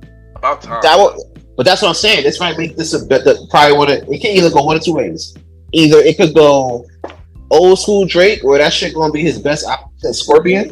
When the last time he had like some bars, and either it could go that way, or it could go. It could go like more like. Oh damn it! Why you mention more life? More life. I mean, he did come out. He came out of a hotel house with a dog mask. I guess that's his way of promoting his album, even though the album don't have no release date yet. Cause the nigga, he a dog, bro, and I get it. Cause as a former dog, like this shit, this shit is relatable. Like I could go with this. So I guess my question to y'all is: are y'all excited about this new Drake album? Yeah, man, I'm excited. Of course, Roddy gonna say that. Roddy gonna say that. What about you, I'm Molly? streaming the first day. I don't know if exciting is the word. It's not. I'm never excited about a Drake album. What I am is always surprised that I like them. Yeah. And I always like them. It'd be fucking my head up. From the first album on, I was like, oh, this. Like, I remember hearing the first single Over. I was like, I don't like this. I listened to it 3 times. I knew every single goddamn word, and I was playing it myself. Like, shit. How he keep doing this? I didn't like Scorpion. I didn't either. At first, no. I did. Scorpion had to grow on. It would pause. Like it, Wait. At first listen, I was like, yeah, nah, bro, this ain't it. And then I gave it another listen. It's kind of like the life of Pablo for me. Like I had to give it a second listen, and I was like, all right, this might be something. But first listen, I was like, yeah, nah. Nah, I couldn't even make it through the Life of Pablo twice. Oh my god, it was so it was too much. It was oh my god, it was cubism and rap. That was a weird album. I ain't gonna hold you. I mean, I one part actually really did like it, but then listen to it again, it was just a weird album for me. Life of Pablo. In terms of Drake new album, I mean, just like Mally, I don't get excited for a Drake album like that. It's more of me being curious about it. It take me more than once to like Drake album. I think the only Drake album that I like off the back was Take Care. I believe it's the only album that I like off the back was Take Care. Take Care was low key good. Yeah, but I still had to find the songs to get into it. Fact. No other Drake album got me that feeling yet. Nothing but the same with the Closest though. But other than that, yeah, man. I don't know. Nothing was the same. Was like that was like the album, the body of work that made me get his that kind of like garner respect from him a little bit more. Yeah. The song, of course, the song was "Find Your Love," which sucked because Kanye made that whole shit and just gave it to the nigga. You feel me? Yeah, that's so. Yeah, Find Your Love was on Take. That was the first album. That was on Take Care. I can't remember. I think that was the first album, right? No, I don't think that was Take Care. That's the first album. That first album was first album. No, first album. Oh, the first album? The first album, yeah. Yeah, Find Your Love was on the first album. Yeah, it was the first album. I gotta make Find Your Love was not on the first album. It was on the first album. That was the second. Oh, Find Your Love was on that album was on. Thank Me Later. It was on Thank Me Later. Yeah, that Thank Me Later. Yeah. Find Your Love was on Thank Me. Oh my god. Yeah, that's what I said. I believe y'all, but it's fucking my head. Hold on. It is stupid. I thought it was on Take Care. Yo, hold on. Premier fact check. Let's take care of this. No, I already got it in front of me right now. Find Your Love was on Take Care. Later. No, I'm lying. Take Me Later. That came out on 2010. Yeah. Take Me Later. Another song that I'm like, I always get Find Your Love and the next song confused. It's another Me too. that he did. Hold on, we're going home. Yeah, me too. But I always get some two shits confused. Me too. But I think we Go Home is on the third album now, I believe. I think you're right. That was on the third album. Nothing was the same. Yeah, that was when nothing was the same. I gotta think, what was the single for Take Care? I know with Take Care. The motto. The motto, yeah, fucking right. Trying to think the headlines. Headline. Make Me Proud was that the radio hit? Wait, what? Make Me Proud. Make Me Proud was a radio hit? Radio. I believe that's a radio. I think it was? No, you're right. I think it was. That was a radio. Yeah, no, that song was just a good Nicki Drake song. It was. No reason to. It didn't have no reason to exist other than to be a good Nicki Wayne song. They be playing it low-key in the club a lot.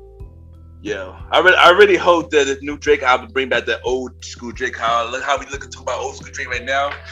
I want that feeling for all the dogs, but I'm not 100 that will be the case. I hope that is the case. He's a different Drake than he was 10 years ago. Yeah, I know. But sometimes you could always go back. Sometimes, and I say all the time. Sometimes you could go back to your roots, though. It is possible you could go back to your roots. That's like saying that Kanye gonna go back to his roots, man. We hope. We hoping. we hoping. We hoping. I think it's already too late for that boy. Yeah, it's too late. Yeah. Oh right. Oh, Marlon Room was on Take Care single. Marvin Room, right? Marvin Room. Okay. And that was Make Me Proud. What a single. I didn't know that. Yeah. I guess it was a single with no radio, with no video. I mean, Cruel Love too. Cruel Love was too. Oh, Cruel Love is a classic. I'm gonna tell you. I love Cruel Love. I'm about to listen to that shit tomorrow. That could be in my next in my headphones. Yo, Cruel Love, man. That's a classic. That was like the team anthem for like a minute. It really was though. It really was though. Team Rose, we all have clean clothes. Like I really wrote to that joint. Wow! I did too. Yo, y'all, Ken. You here in the city with me, man. If I say let's go to the studio and let's record this, you going to give me 2-3 hours of your time to put something together on a 10-year-old? Anything possible, son. Anything possible. Anything possible, son. Next topic. Sexy Red. Sexy Red reportedly declined 40,000 offers to be on collabos. $40,000 offers? No, it said 40,000 offers. This ain't no dollar. No dollars are next to it. No, that's I do remember. That's probably 40K. She probably talking about she not taking no features for less than 40K. Right. Yeah, I guess. Yeah. No, she not taking features less than 100K. So people that was offering her 40K, she was giving them a dub. That's crazy. Oh wow. Giving them a Wait, so she charging 100K for them weak ass fucking verses, bro? 100K for Pound Town, yes. Not for no Pound Town ass verse for 100. Nah, bro. This is what I was telling y'all earlier, bro. Oh, Brian. 100K for a People verse, feeling themselves. you get shit like that. People feeling themselves, bro. I was just gonna say the same thing. She was for herself. I had to ask you how y'all felt about this because clearly y'all already answered that for me. Do you think that all these other new rappers are declining verses? No, they want to get themselves out there, bro. No, I think a lot of these new school people feeling themselves. I think that is the case for a lot of these new school son. I wouldn't be surprised. That's exactly the case. A lot of they've been on this shit for a long time, Roddy. Like For real. Cardi was talking about how he better than Tupac and shit. Oh like yeah, for sure. Oh my God. So There's a lot of dumb shit they be saying. right. Yeah. And they're saying this shit without nobody. Like Biggie didn't have to tell you he was the best ever rapper. He died. We said it. Yeah. You understand what I'm saying? Tupac didn't have to tell you he was the best ever rapper. He died. We said it. But everybody out here, they think they good enough. And the worst part is, she could probably ask for that and get it right now, but probably couldn't get it tomorrow. Mm-hmm. You probably ask for that and get it right now, but probably couldn't get it tomorrow because she's hot right now. So anybody's willing to pay anything to put her on a song because she's, no matter what. And this is the downfall of modern day, is less about what you're actually doing on a record and more about the type of energy that you can bring, the type of vibe you can bring, the type of attention that you can bring. And that's how this motherfucking charlatan is about to get somebody for $100,000 for a rap verse and then come and literally take a wet shit on the track. Yeah, 2 packs of ass, bro. A booty hole is still brown though. The new school artists be bugging, son. I'm not gonna hold you. The new school artists be bugging. Alright, next topic. Next topic. We got Nas' new album Magic 2 debuted at number 52 on the Billboard charts. On the Billboard Top 200 charts. How y'all feel about this? To be fair, and I might be a part of the problem, but I didn't hear the album. Oh, damn. Definitely are part of the problem. You know what I'm saying? So I can't really be a good gauge of guidance on this one here. You feel me? And that's exactly why now we got to deal with this. I'm going to read a Sexy Red verse as my response to this. Come on, don't do this. What? Don't I'm do out this, of town, thugging with my rounds. My coochie pink, my booty hole brown. Pause, bro. This is what people like to Yeah. I'm looking for the hole. Quick, nigga, come suck.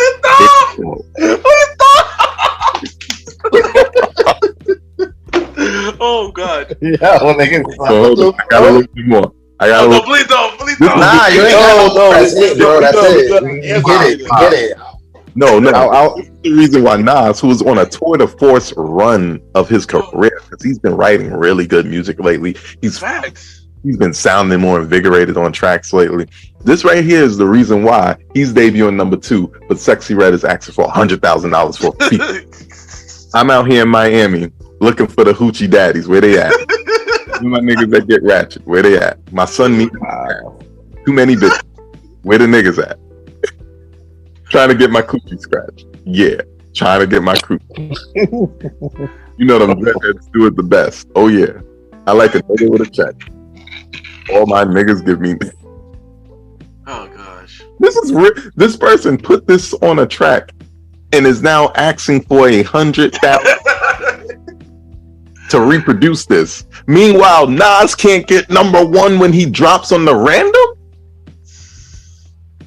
Hold on. Before I let Roddy tell me let Roddy and y'all tell me how y'all feel about this. I need y'all to understand this. The era of the secret album drop, I think that's over. J. Cole did it. Beyonce did it. Eminem did it twice. Nas did it with the first Magic album. Nas did it with the first and the second one. And now we're starting to see that the results are diminishing. Please market your damn album. Yeah. Make the video. Take the time. Make a video. Put it out. Sell it to BET so they won't use it in lieu of playing the Wayans Brothers all day or something. But don't play videos. You please market these things. I need Nas' album to debut number one. For hip hop. I know he didn't believe his album was going to debut number one because he told us hip hop was dead 17 years ago. And here's what we have in its place. I'm sexy. I'm the best. I'm that. I can't say his name because he be cheating. Wow. Yeah, and I'm the reason. Oh my God. What? Nah, you want to finish the verse. Finish the verse. Go ahead. Yo, this is why hip hop is dead. But 50 years but this is what we got, y'all. Yo, nah, this is Nas' fault though. I ain't gonna hold you. I'm gonna explain why. Right? This is Nas' fault. Y'all want to sit there? Don't put this on us. Don't put this on us who didn't listen to a surprise album that didn't know it came out until it came out. While I'm listening to other shit. Here's the problem. He didn't promote this shit like he did King Disease. When King Disease dropped, I knew when it dropped and I knew where I had to be. So when it dropped, I could hear it. That series was fire, right? Not to say that Magic isn't fire. Like I said, I didn't hear the album yet. But you're spot on. You're spot on, O'Malley, because when you market your shit, you get King Disease, right? Mm-hmm. When you don't market your shit, I gotta sit here and listen to you spit off a whole 16 of Sexy Reds. And then know in the back of my mind that she's literally asking $100K for this bullshit that I'm listening to right now. Niggas love a bad bitch. oh my God, stop! What Suki say? None on my tits. None of your tits. What the fuck? That's I'm reading.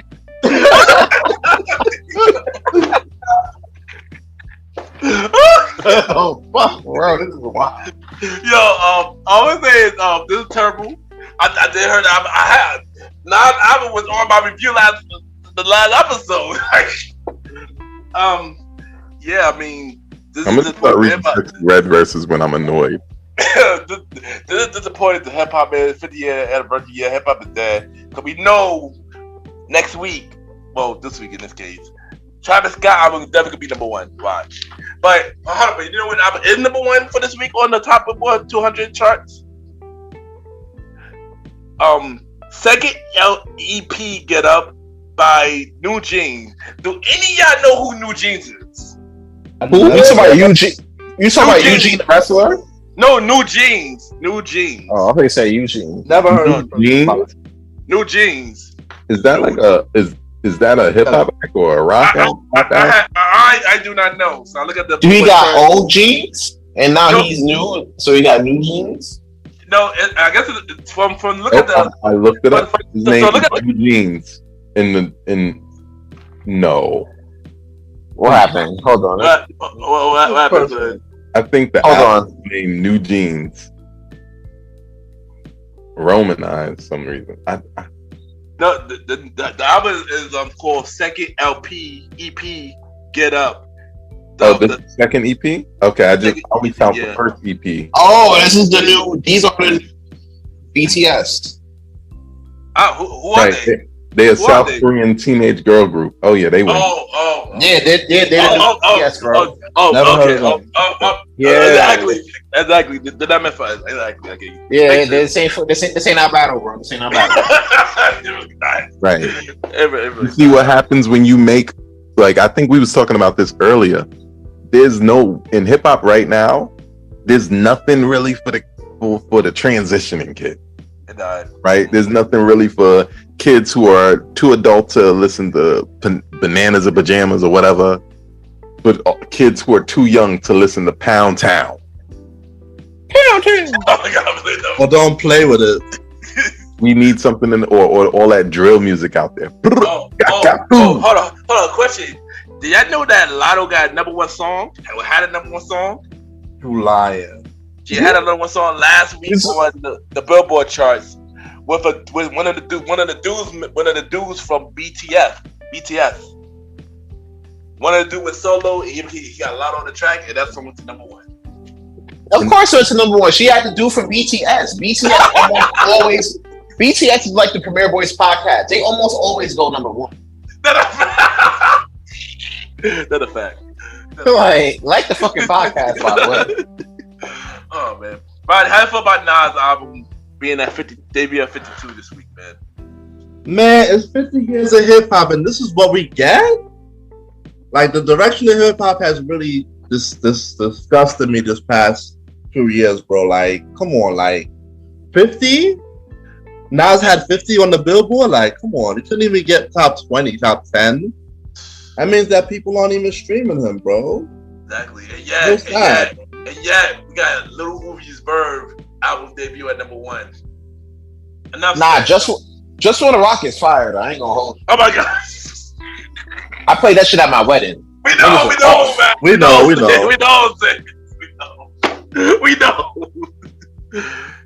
I hit that. I fucked around and hit that hip shit that niggas be doing.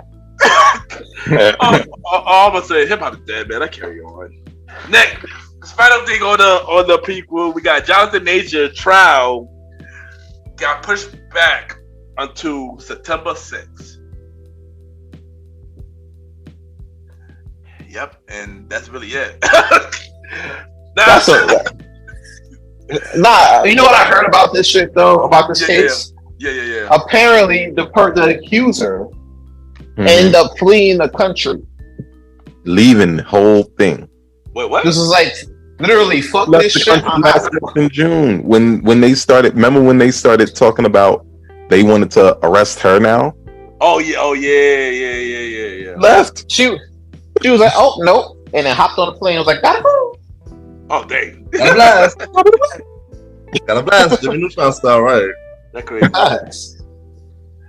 That's crazy, yo. That's crazy. So them niggas to the loop, and then now they just left standing there talking about, So Jonathan Major might win the case. Now the question becomes: here's my question of the day. If it comes out, and I feel like it may, if it comes out that he's not guilty and shit, right? Mm-hmm. You think he's gonna get an apology from all them people? He needed that accuse him already.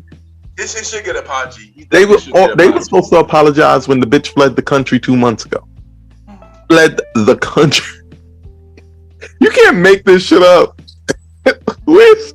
Somebody play Good Lies. Nah, better. Because I heard if he is guilty, he definitely will get I believe 1 year. I believe he can't be. How is he gonna be guilty for that when the person that's calling the case hit a toodaloo on them niggas? I know, that's wild, man. I'm just saying that would have a lot of things going around. Make this shit up. Yeah, we're watching shit play out in real time that people are gonna want to bury so that they can continue these narratives of soon as a woman says something, it's the truth. Yeah. I don't listen to me. And I need everybody to understand me, because when I say stuff like that, I got to make sure I put that full sentence on it so that you don't take me out of context.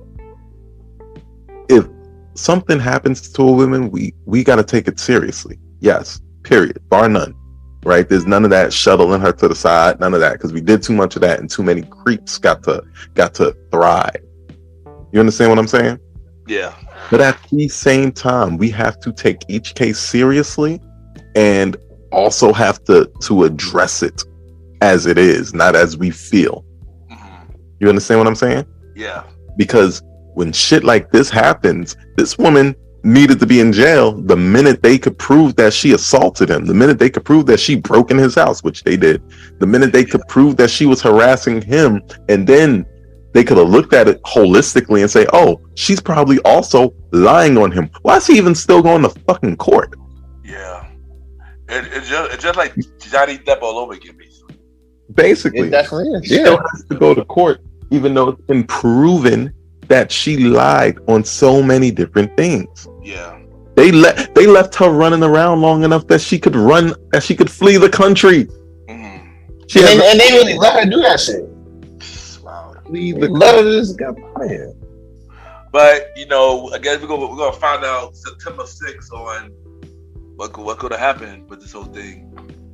But yeah, and that's it for the pre-group small news that matters. Now it's time for the premiere news, and we got 3 topics to talk about the premiere news. The first one is Jamie Foxx. So Jamie Foxx gotta apologize to the Jewish community to this quote that I'm about to read right now. So Jamie Foxx said on his story, they killed this dude named Jesus. What do you think they do to you? Hashtag fake friends. Hashtag fake love. So apparently he got to apologize to the Jewish community for that statement. And his apology state, I want to apologize to the Jewish community, everybody who was offended by my post. I now know my choice of words. It had caused offense, and I'm sorry. That was never my intent. To clarify, I was betrayed by a fake friend, like we all have, and that what I meant was they, not anything more. I only have love in my heart for everybody, and love and support for the Jewish community. My deepest apology to anybody who was offended. Nothing but love always, Jamie Foxx. So my question to y'all is how y'all feel about what Jamie Foxx said, and do you feel like he had to apologize for it? Mally, you want to take this one first, or should I just go off? Like 10 minutes. Why? And fuck. Excuse my language, because we're about to talk about God a little bit. Why does a man that doesn't share your religion have to apologize for the religion that he shares to a whole entire different religion, because y'all got y'all panties in a bunch about something that y'all probably could have understood very easily in the context of what the hell he was talking about? Why? Who? See, the next question I was about to ask would have got us canceled for sure. I mean, I'm pretty sure our last episode, we only got canceled last episode too. So I mean, at this point, Boy, that last episode. Listen, Jamie Foxx referenced Jesus, and he referenced the fact that even Jesus had somebody turn on him, right? AKA Judas. Honestly, also Peter at one point. Yeah. AKA anybody who's ever said I'm a Christian and then turned on their own Christianity to save their skins. Jesus. That happened to Jesus. His point was, if Jesus himself, somebody who only did good for people, could not get out of having fake friends, what makes me think I could have? How? Can we go back and read the original statement?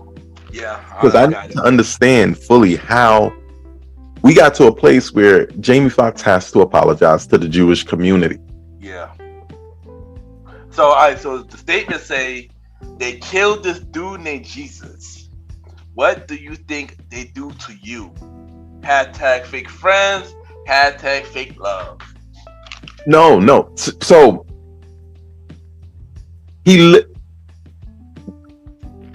you know what apology they would have got from me? They would have got my black ass to kiss. That's what they would have got. You understand? Because all he said was they killed this guy named Jesus. Imagine what they would do to you. Yeah, basically, yeah. He didn't say Jewish people. I get it now, Sans, Ken, Roddy, I get it. Yeah. Right. I was waiting for you to get there. That's why I wanted to see you want to go first before. I walked myself right into it. Yeah. That's guilt. Yeah. That's pure guilt, because he didn't say nothing to you. He didn't say nothing about you. He was speaking about a very personal situation that he's had. Jennifer Aniston. Yeah. Oh, it was her. Cause she jumped out. Cause she jumped out the window too. Wait. He was about her? Yeah. That was the fake. Oh, wow. Cause she jumped and did some whack stuff. She did the type of stuff. You ever have that white friend that act like they wild down for you, and then when some real stuff go down, they kind of throw you under the bus because you're the black guy? She did some shit like that. Oh, wow. I got it. I just found And so he referenced that, and now somebody who was already wronged. What is Jennifer Aniston Jewish? Aniston doesn't sound like a Jewish name. I don't know. It's possible. I mean, my thing is, she treated him in a way he didn't like. All he did was reference it. All he did was actually just reference it. And now he has to apologize to every Jew in America. The Jewish community need to apologize to Jamie Foxx. Jewish people need to apologize to more people than that, honestly. If you really want to get into it. I got a list. I agree. I got a list. I'm going to get into that list after Molly finishes. Listen, I'm second on that list. Whatever list you got is Jamie Foxx and then me, because they done pissed me off. Hold on, since you got a long list, let me say my piece real quick. And let me say something after that. Yeah, let me say my piece real quick. It's pretty short. Do I feel like Jamie Foxx had to apologize? I do not think so. I don't get, like I said, he did refer about a situation from real life. Now that is Jennifer Aniston make perfect sense. So I don't feel like Jamie Foxx did nothing wrong. Definitely owe their committee a apology, and I don't see Jamie did nothing wrong in this. They always do the most anyway. So I mean, yeah, that's all I'm gonna say about that. Yeah, bro. Yo, Jamie Foxx just woke up from a coma, bro. Like, he just freedom of speech, bro. He just saying, this thing, like, enemies taking him out like Jesus. Like, come on, man. He just speaking his piece. Yeah. And I don't think that is fair that they ridicule him for this shit, man. Like, he's really just speaking his mind, because something horrific really did happen to him, and he's comparing it to freaking Jesus. Why is that freaking wrong?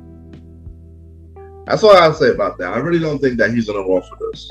Yo, No, I'm in full agreement with you, Roddy. Yeah, I agree with you too. Yo, at the same That's for reference. Jennifer Aniston does happen to be Jewish, though. Oh wow! I would It never goes thought. deeper. Listen, Jennifer Aniston, she need to be at the front of a line, apologizing to Jamie Foxx and then me. Yo, at the saying, I got a follow-up question. At the same thing, I got a follow-up question about this topic, sort of related to it. I say it's go. All right, so I got a list, right? I kind of got a list of 5 like people or groups that Jewish people should apologize to, since they want to be all in the mood for apologies, and they want to be apologetic. You know what I'm saying? I feel like in the giving spirit that we can only reciprocate, we can only hope for reciprocity. You know what I'm saying? So first things first, number one, you need to apologize to Jamie Foxx, because you and everybody else know that wasn't the context. That was going to be the context. You know what I'm saying? 100%. Everybody knew what they were talking about. But the problem with people is, especially nowadays, everybody want to be in such a fucking uproar and such an outrage. You know what I'm saying? Now they want to be outraged and have an apology, which is wild. Where was the outrage when? No, hold up. Where was the outrage when this man was in a coma and Netflix was like, Netflix pulled the Owen Hart on Over the Edge and kept the show fucking rolling with a stunt double that looked like him for that role? That a fact, yeah. We not outraged about that. Man was fighting for his fucking life, and Netflix was like, "Oh, fuck the blood on a mat. We got 3 more matches. Let's get this shit jumping." You feel me? Shout out to Owen Hart. Like, what are we talking about? You feel me? So yeah, and then you got the nerve to be like, "Oh, you gotta apologize because we thought you said something." No, yo, suck my dick. Like, we not doing that. I'm not apologizing. What they say? What Future said in that one song? If she catch you cheating, you better never tell her sorry. Fuck out of here. Nah, we not doing that. So that's number one. Number two, you gotta apologize to my bro, the Chief. for making him go off this hard. All the I gave the nigga a choice earlier to be like, yo, you want to go ahead or should I? And the nigga just went. So I knew he was heated. I'm not gonna hold you. Chief wanted to talk about the topic for a minute. Not even this specific, but yeah. It's been a minute. That nigga started getting heated. So I started rolling up. I was like, all right, you know what I'm saying?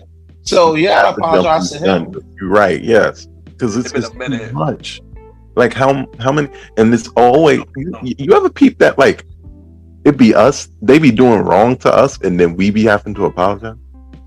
No, facts. I'm making it this all day. Boys podcast, not y'all crap. Yeah, we making it this conversation. We live here in New York. They try to scapegoat black people at every corner that they get while being hypocrites. Charlatans. We watch them endanger this whole entire city during the midst of the worst pandemic in 100 years. Oh, that leads to my number 3 group of people they gotta apologize to. All of fucking Brooklyn for that big ass party I had in Williamsburg that one year.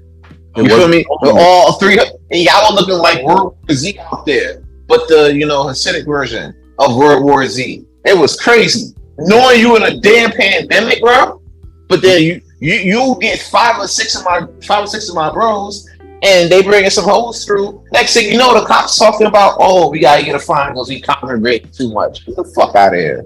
Talk about it. I seen cops pulling up on 4 or 5 people on the person's front lawn to make them disperse, but they couldn't do nothing about these motherfuckers had like 500 to 600 people in the street dancing. No permits because you could not get a permit. Basically. Not even if you try. Nah, he's right. Even if you try to get a permit for anything in 2020, 2021, niggas was accessing, denying your shit. You feel me? So that was that. So hold up. Number 4? Yeah, we're doing a 4, yeah. Number 4 is Kyrie Irving. And for more reference on that, check out that King Talk episode I did on that back in season 2. My God, yes. Yeah, I agree with that. Y'all owe that nigga 3 apologies. Because if it wasn't for y'all, he would still be a Brooklyn Net. Yeah. He wouldn't be in Dallas, bro. The nigga wanted that trade because niggas getting treated like ass out here, bro. And for what? Because he posted a movie? Yeah, that was wild. Niggas really potentially caused the Nets a fucking championship behind that. So that's number 5. That's 4A, the Brooklyn Nets, because you damn near pretty much caused the championship because now Kyrie left. KD ain't want to be there by himself, so that nigga went to Phoenix. And now we got stuck with Mikal Bridges. You know we not making the playoff. Mikal Bridges. You know we not making no damn playoff. And I'm not even mad because every time we win, niggas got swept anyway. So it was like, bro. I have no vagina. Oh, and number 5, real quick. Number 5, you gotta apologize, right? And this is a personal, but you gotta apologize to them Israelite niggas on 42nd Street because you try to pull up on them and talking about how, yeah, bro, there was a video on Star that it was a Hasidic Jews and like the Hebrew, like the Israelites. Like, because if you want to talk about it, the Israelites have their, because we gotta, first of all, we gotta start respecting people's religions, right? Not just their religions, but everybody's religions, and then talk about it holistically. The Israelites, the black Jews, believe that they are the original Moorish people, the original tribe of Judah, aka the original Jews. The Ashkenaz Jews are people of the belief that took the culture and began building their religion around it, whereas the tribe of Judah are the actual people that God called to be these people. They believe that, and they usually can back it up pretty well within all of the scriptures. They can go between them. Yeah, give my mans an apology so that they can get up the corner yelling at random niggas. Exactly. Yo. And that's my list, bro. That's my list. So good thing. So you didn't mention the other person. I got a question to ask you. Yeah. Do you think they owe Nick Cannon an apology? Oh shit! I completely forgot about Nick Cannon. You forgot about them, son. Remember? Apologize to Nick Honorable Cannon, mention. hoe ass. Yeah, That he dude got had like all the 18 vagina kids out over there. like 10 baby moms, but still, you know what I'm saying? Apologize to him. That dude Well, he having was babies doing out his ass. Facts. He single-handedly trying to increase the population. Yeah. And y'all really want to be on some bullshit with him, bro. You know stress fucks up the seeds, right? Just saying. Nick Cannon alone, because Nick Cannon is abiding by the first thing that God said. Be fruitful and multiply. He's not doing it right, but he's doing it. Like, Hey, listen. his heart is in the right place. Yeah, he means well, I guess. I guess. But yeah, I suppose. But he needs an apology too, bro, because, yeah.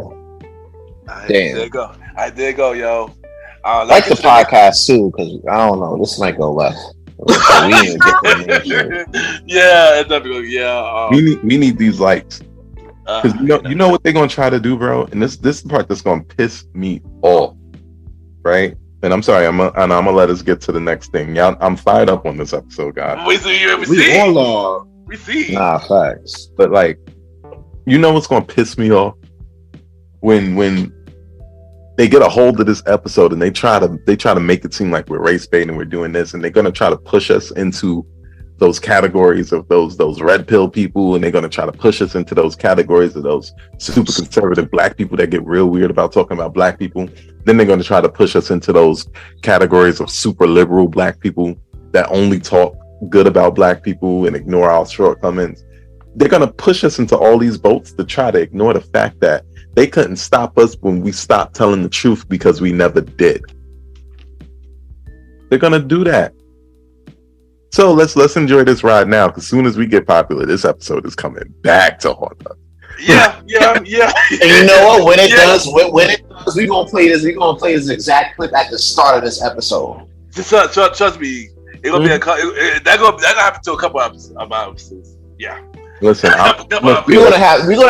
I see a live session where we're all together talking about this shit, and it's like, yo.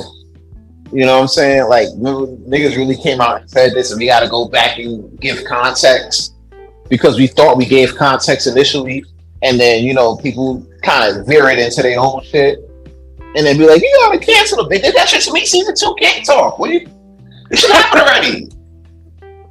When coincidentally, they said I was fat shaming. Now look who's a fat shamer. Mm-hmm. Listen, if it comes back. Right? If it comes back, Ken, we're going to have to break out the fair use buttons or whatever, because I'm definitely playing the chorus from Charles Hamilton's Unapologetic. I'm sorry, I'm the shit, and you ain't shit. There you go. All right, next topic. We're going to talk about Rondell's. Oh, my bad. Mr. Arizia's favorite girl, Cardi B. So apparently, you know, she had a show and somebody threw water at her, and she threw a mic at the person. But of course, those charges later got dropped.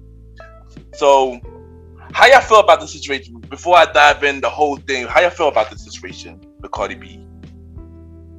Alright, so what I'm about to say, right, Ken gonna probably spin it like, oh, you're just saying it because, you know, you a fan or whatever. I'm like, alright, whatever.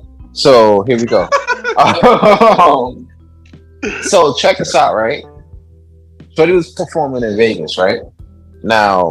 Right now it's probably like, it's averaging about like 105 to 110 degrees out there. I'll be out there in a couple weeks, right? So I already know I gotta just pack short sleeve shirts and some shorts, some kicks in, like, you know, a little plaza straight. Like my bag is usually light for these type of trips, right? So we all know it's hot as shit. Mm-hmm. During the performance, she was like, yo, throw some water on me, I'm hot as shit. Cause it's legit hot outside, you feel me? Like, if you haven't been out there, you know, it be beaming, bro. Like, it's crazy. I know, bro. I was out there. Yeah. So you know how hot it be, bro. It be hot as shit. You be dying to go into like the casinos and stuff, because you know they try to trap you in there with that AC. You feel me? So it's first they get you with the AC, Then they hit you with the drinks. And next thing you know, you at a roulette table trying to figure it out. You feel me? But that's another story. Exactly how they do it. I miss it. Just crazy. So she out there, she sitting there talking about, yo, get some water going, you know what I'm saying? So people in the car throwing water and everything lit, right? So check this out. Somebody else had, and she was like, yo, fuck it, I'm supposed to throw the whole cup. So she did. And then she threw the mic back. She's like, what the fuck? Because not that ass. Like, you expect a war and then you see a whole cup being thrown at you. Like, come on, bro.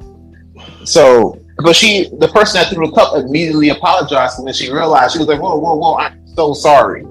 Because she didn't realize that, you know what I'm saying, that exchange would happen. And that's been happening, to be fair, that's been happening to like a lot of artists lately. First with Drake, when that lady threw her 38 double D bronze, that dude, you feel me? And then another. You throw somebody and you get paid by a whole tertiary set of people. Fuck? Nah, that ass. She got to deal with Playboy. What? Nah, I didn't. Yeah, bro. You got to deal with Playboy, and they definitely put the filters on those pictures because Shorty looked rough. She looked like that ass, bro. Elga. Nah, she was like a whole 4, bro. I ain't gonna hold you. She was a 4. So because she was a lady, huh? She looked like she had 38 double D. Like, probably got some girl. Like, that's probably big as shit. But her face ain't all the way there, so you know what I'm saying? Gotta act up. Like shit. So and then somebody else threw a purse at Drake at another one of his concerts, and the purse had all types of shit in there, like IDs, fucking glasses. You know what I'm saying? Like whole types of shit. Drake was like, "Yo, bro, I know you ain't got no like, you gotta go to work tomorrow. You got all your belongings." I needed that shit back for real, boy. Yeah, bro. Like, come on, you gotta go to your station, go to work. What are you doing tomorrow? How are you going to recover from paying for this concert, sir? Ma'am. Like, what are you doing? So, what's happening right now? Like, earlier, a couple months ago, actually, BB Rexa, she got hit in the face with a phone. Yeah, that was terrible. And she had to get like surgery or some shit like that. So basically, there's been a trend of people throwing shit at performers. But here's the thing. I'm gonna pick it back off to you real quick. She asked for people to throw water, and they threw water, threw a whole cup of water. She got upset because they threw it on her hair. And yeah, I ain't gonna hold you. When I heard the story, I actually felt sorry for the girl. But wait, hold on, because I need to clarify that. Yeah, she asked for a crowd of probably 5 to 10,000 people. Yeah. I don't know how many people was there. Maybe it was only 500 to 1,000, whatever. She asked for a large crowd of people to throw water at her and got mad when it got in her hair. Why? Yeah. So Cardi did do the mic. And is it too late to go back and add? No, we too far in the show now, bro. Too far in the show. Yeah, we was through Mad Topics.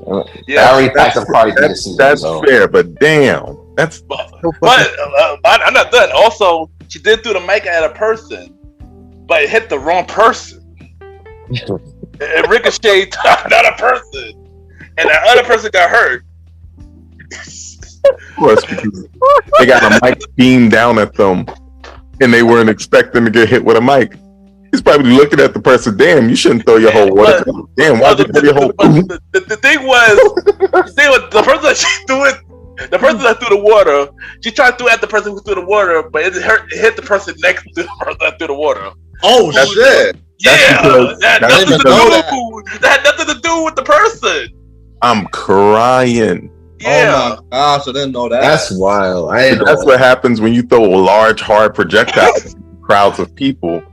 You can't just do that because you really. It's like how these people in the hood be shooting in crowds when they look at nigga. Didn't Biggie say that's how niggas like you do 10-year bids, Mr. Nigga, you wouldn't murder innocent kids? Yeah. But crazy thing, even after all that, the charge still got dropped. So I want to ask y'all this: do y'all think the charge, even though she's not charged, should something happen with this? What, like she should pay a fine or something, or they should leave it alone? Nah, just leave the shit alone, bro. Shit be happening like this all the time. No. Of course you say that, Sam. Of course. Nah, I'm not saying that because I'm saying that because. Nah, I'm not saying that because I'm saying that. Y'all just gonna try to keep putting this shit in. I'm not gonna keep taking this shit from y'all. I want to but you should. Nah, bro. Like, come on. Like, it was an accident. Things happen, and everybody forgave it. Then it is what it was. Why do you want to press charges and get the government involved in some shit? Like, come on, dude. The thing is, too many black women being in jail as it. Like, too many people being in jail. Whoa. She not black. She don't claim black. No, but she don't claim black. No, but the person that initially threw the drink, I'm talking about. Oh, okay. But she pressed charges, and then you know what I'm saying. But my thing about this is, the charge dropped. I think Cardi should pay a fine because she had the wrong person, a person that had nothing to do with the incident. And also, this is not the first time Cardi did this. She threw a guy DJ before. But for playing the wrong song, like you lying. I did see that, though. I remember that, though. I forgot all about that. All types of tasks. And don't forget, you're out here digging up all the dirt, though. That's crazy. Don't forget. A couple years ago, you was waiting for this segment. He was definitely was. The thing say, originally, I was gonna be on Cardi's side originally. It's shocking for me to say that when we spoke about it in chat, I was gonna be on Cardi's side originally. Shockingly enough, I was.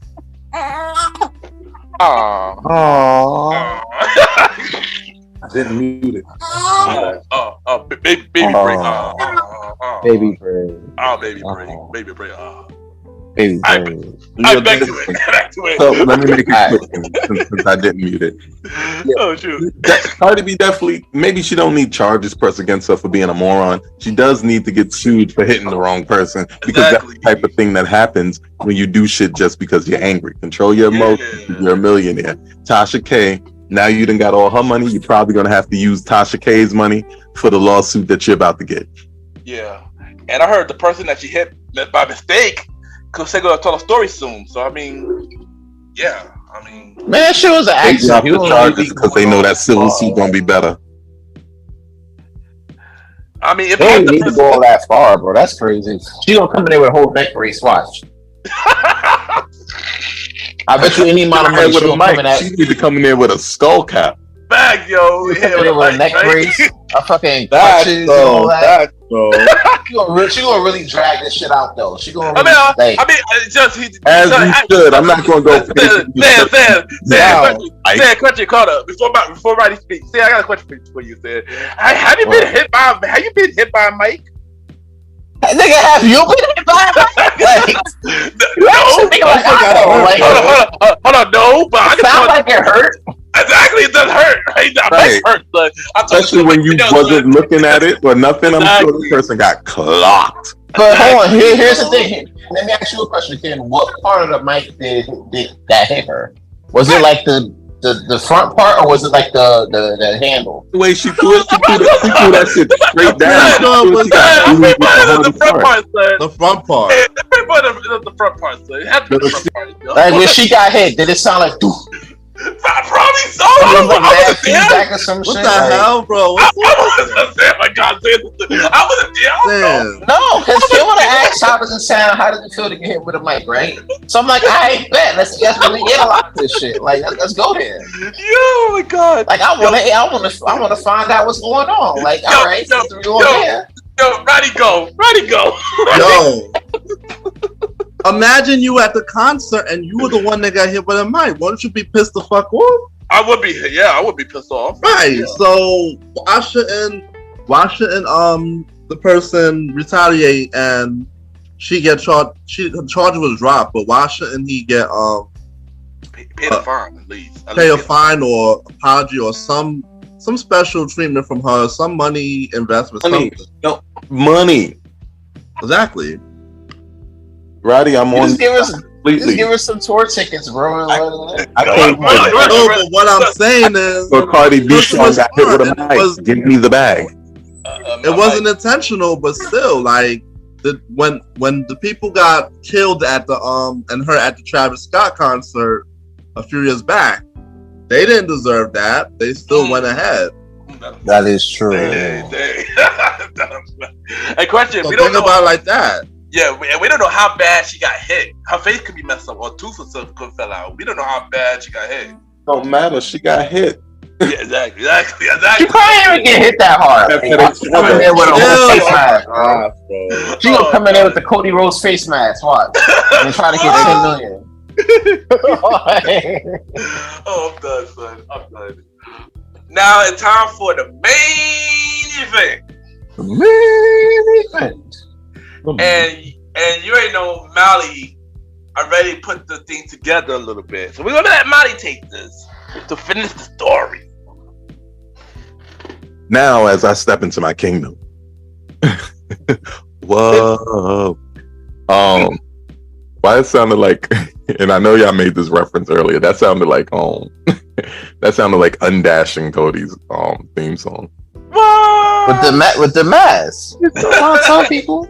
Listen, before we get into this, I need to tell everybody, Premiere fam, the Undashing Cody Rhodes theme was a bop, and nobody's gonna ever tell me differently. With the it was smooth. All right. Oh, by the way, check out the documentary, yo. That documentary dope, by the way. It actually is good. I'm not finished it yet, but from where it was a good watch so far. I'm mostly done. Why people be sleeping on Stardust opening theme though? That's crazy. No, it was fire too. It was fire though. Niggas could have really walked on that track though. I ain't gonna Yeah. We gotta get back to that. That's gonna be in my headphones next week. So the main event story for today centers around Melissa Vivian Jefferson, also known to the world as Lizzo, right? So I'm gonna read the articles from The Guardian, from Voxx, from TMZ, just to try to solidify the things that we're hearing. But I do want us to take everything that we're hearing currently with a grain of salt unless there's actual proof, right? Because it would be completely hypocritical of me to go in and say this stuff like it's the absolute truth. However, the evidence is heavy and damning. We have not gone off circumstantial evidence. We're not going off feelings. We're going off actual filed lawsuits. We're going off timelines. We're going off people with witnesses to the whole thing happening, right? But once again, I'm not a lawyer. I'm not a judge. So we're not gonna say everything like it's the absolute truth, because things could come out. I might owe a slight apology for that to the sky, but no, because the way I went wasn't about the actual facts of this case. That's why I did that on purpose. So, Miss Lizzo's in the news because apparently she is not who she says she is. That's sensationalized in her words. She's been accused of sexual harassment, body shaming, and all manner of gross act. Honestly, like, she's been accused of some really gross things. These allegations, her response to these allegations, I'm going to read this and then we're going to read a few things into the article. So her response to these allegations, right? Just for the record, she's being sued by a list of people that she toured with. Dancers, people from the Big Girl show that she actually did, where she was trying to find the best big girl dancers. Yeah, Amazon Prime was on Amazon Prime. Right. The lawsuit filed by 3 of Lizzo's former dancers alleges misconduct by her production company, Big Girl Touring, and her dance team captain, Shailene Quigley. Among the claims included in the suit is that Lizzo pressured dancers into unwanted sexual situations, made statements that were perceived as thinly veiled comments about the dancer's weight gain, and put people through grueling rehearsals that led to one dancer soiling herself, aka sweatshopping these people who are trying to force people to have the work ethic you do. It's tough, but everybody don't have the work ethic you do. You can only bring those who can rock. You cannot force. First of all, these people work for you. So if this is true, you absolutely have rules of engagement that you have to deal with people who are employed to you. But we're going to continue reading. In an Instagram post, Lizzo pushed back against these allegations. I'm gonna just go ahead and read the post. And she's already got lawyer Marty Singer, who has worked with Jonah Hill, Kim Kardashian, and Chris Brown to represent her in the case. That's a pretty good list of people. She might not lose no money. This might be Why tough she couldn't get somebody from the community to help represent her? because she wanted to win. So you mean to tell me that our people can't beat a case like this? I mean to tell you, she don't trust our people. Now we're digging. Continue. It is what it is. These last few days, this is Lizzo quoting directly from her Instagram. I've always thought her Instagram handle is hilarious. But so her Instagram, these last few days have been gut-wrenchingly difficult and overwhelmingly disappointing. My work ethic, morals, and respectfulness have been questioned. My character has been criticized. Usually I choose not to respond to false allegations, but these are as unbelievable as they sound and too outrageous not to be addressed. These sensationalized stories are coming from former employees who have already publicly admitted that they were told their behavior on tour was inappropriate and unprofessional. Now, before I continue, guys, that sounds like a lot of things, but it sounds deflective as more than anything. She didn't say outright, I didn't harass these people. I didn't make these people eat bananas out of vaginas. Yes, that's what we're talking about here. I didn't shame these people and I didn't sweatshop these people. She didn't say that. She said the stories are sensationalized. Now, what does the word sensationalized mean? Should I go back to Chat GPT? No, Mike got this one. Go for it. So, meaning of sensationalized, in short, when you make something more bigger than what it is. Right. If you want hold on.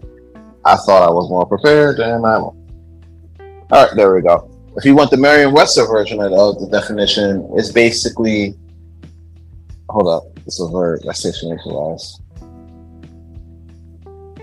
All right, give me a second. Continue on in the meantime. I got y'all. Well, while you figure that out, I'm gonna go with ChatGPT for this particular segment. I love my AI. No, I'm using Google. I'm getting shamed right now. Google got smoked, but basically, when she says sensationalized, she's referring to exaggeration, distortion, or manipulation of the information in order to provoke strong emotional responses, capture attention, or generate excitement often at the expense of accuracy or objectivity.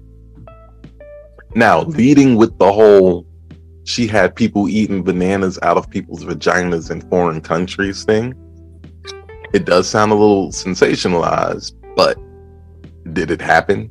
Was it not a banana? Was the banana only near the vagina? Was it a plantain? You know what I'm saying? This was a plantain. That's different, though. That's different. You know, was it like maybe you felt like it was a particular part of a thing you were doing? I don't know. All right. Known for hits like Good as Hell or Truth Hurts, Lizzo has been synonymous with catchy tracks that have had an overwhelmingly positive message. Really? We talk about the meaning of positive. Additionally, as a plus-size Black artist, she's repeatedly called out the criticism and abuse plus-size women of color face in society and sought to promote better beauty standards. Previously, she launched a size-inclusive shapewear line called Yitty, and also has a reality show called Watch Out for the Big Girl, which aims to spotlight and cast plus-size dancers. Two of the plaintiffs, Ariana Davis and Crystal Williams, appeared on this show.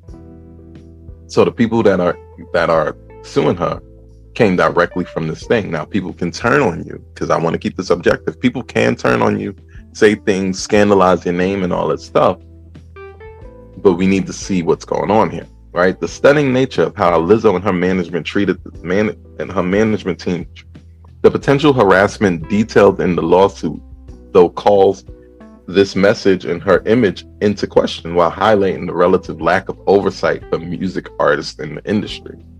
The stunning nature of how Lizzo and her management team treated their performance seems to go against everything Lizzo stands for publicly, while privately she weight shames her dancers and demeans them in ways that are not only illegal but absolutely demoralizing. The plaintiff's attorney, Rob Zambrano, said in a statement, "See, they didn't choose a black person either." The allegations against Lizzo. The lawsuit brought by plaintiffs Crystal Williams, Ariana Davis, and Noel Rodriguez alleges 9 areas of misconduct in total related to their experience on Lizzo's special tour. Some of these claims are made against all 3 defendants, including Lizzo, Quigley, and the Big Girl Touring Incorporation, while others are only alleged against some of the defendants. Additionally, some of the claims are made by all 3 plaintiffs, while some of them are only made by individual plaintiffs.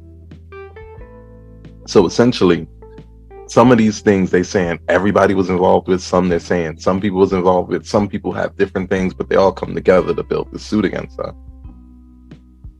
The civil lawsuit was filed in Los Angeles Superior Court and could result in monetary damages for the plaintiffs if it were to move forward and the defendants were found liable.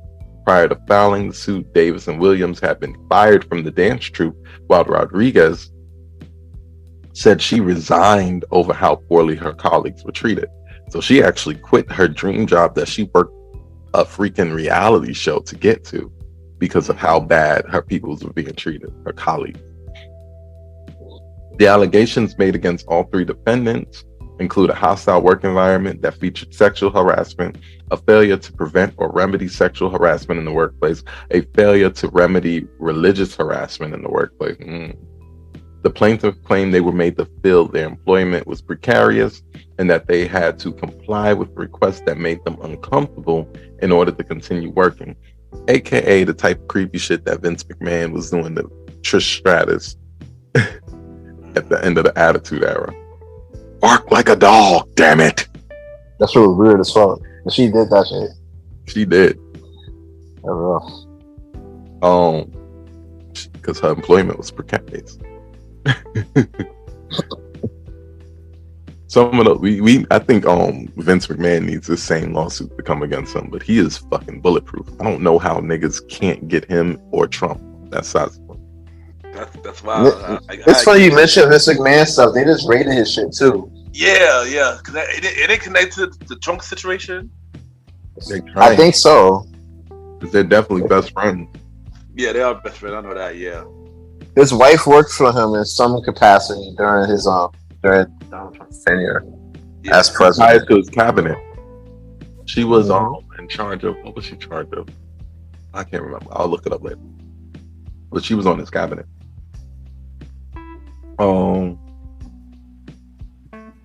The plaintiffs claim they were made to feel, okay, I read that. Some of those requests were of a sexual nature, including, among other things, pressure from Lizzo to attend a performance with nude dancers in Amsterdam, aka come to a strip club with me, to eat bananas placed in those same nude dancers' genitals, and put pressure on one of the plaintiffs to touch a dancer's breast. Now, if you've ever been to any work thing, you know that that's all well over the line. If you've ever sat through a sexual harassment, what they call them, certification. They ever put you in front of a computer? You got to do this cert. Yeah, I know. So I gotta do that next week. I'm crying. Not for like, I gotta do it by like this deadline. I do it by so. No, I get it. You just have to think I was out here sexual harassment and shit. I hope you ain't got to do it, like for a reason. But other allegations were tied to religious harassment.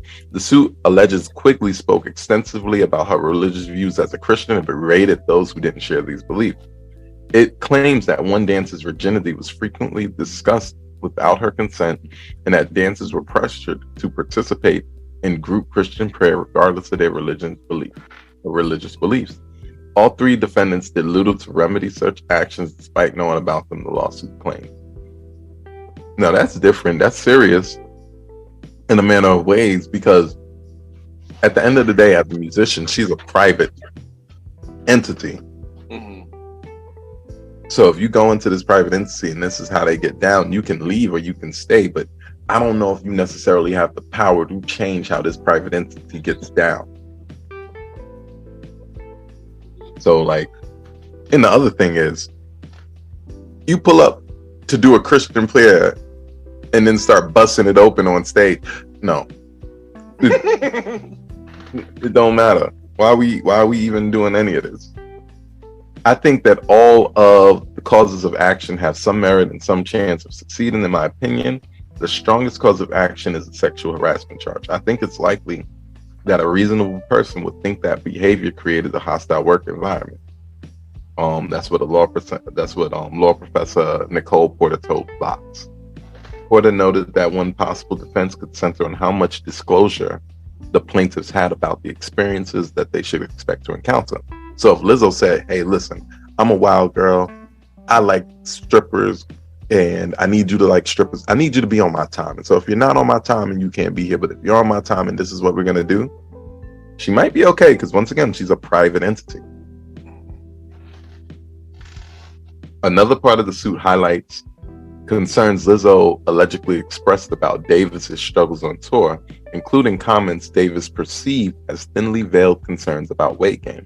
Statements followed alleged remarks Lizzo previously made about Davis's weight, which the suit claims led her to feel self-conscious and required to speak on the issue. The suit details, too, a grueling surprise audition dancers already hired on the tour had to undergo in order to keep their position. It sounds like a fucking reality show. She said, we'll just do the reality show without the camera. During which Davis soiled herself out of fear that she would lose her spot as a dancer if she went to the restroom. She claimed she was given transparent shorts to change into. Well, you pissed yourself. You can't be mad when it comes out of the lost and found for you now. Come on. Lizzo denied these allegations and yet has yet to signal what plan she plans to take next. That denial was sort of a denial, but not really a denial. It was one of those things where you're trying to deflect long enough to see what comes out and be concrete. She knows there's no videos yet. Right? The lawsuit, why is the lawsuit significant? Because it underscores poor working conditions in the music industry and the lack of accountability that exists for these abusive, long hours, difficult physical labor. Short-term contracts are common, while institutional oversight of individual artists isn't always present. Because if everybody can jump on an MC thing and on an MPC, make a beat, jump on, sing, do whatever they do, and put it on the internet and become an artist, how do you have a general oversight of this, right? Let me see.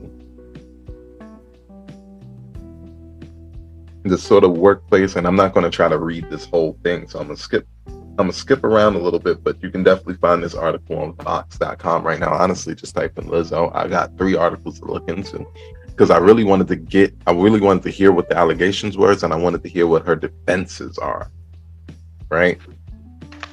But I did want to do this. Lawsuit felt more surprising to some fans given the public positions Lizzo have taken on promoting women's empowerment, celebrating plus-size bodies. Aspects of the lawsuits, such as the alleged statements concerning weight, appeared to directly contradict those stances.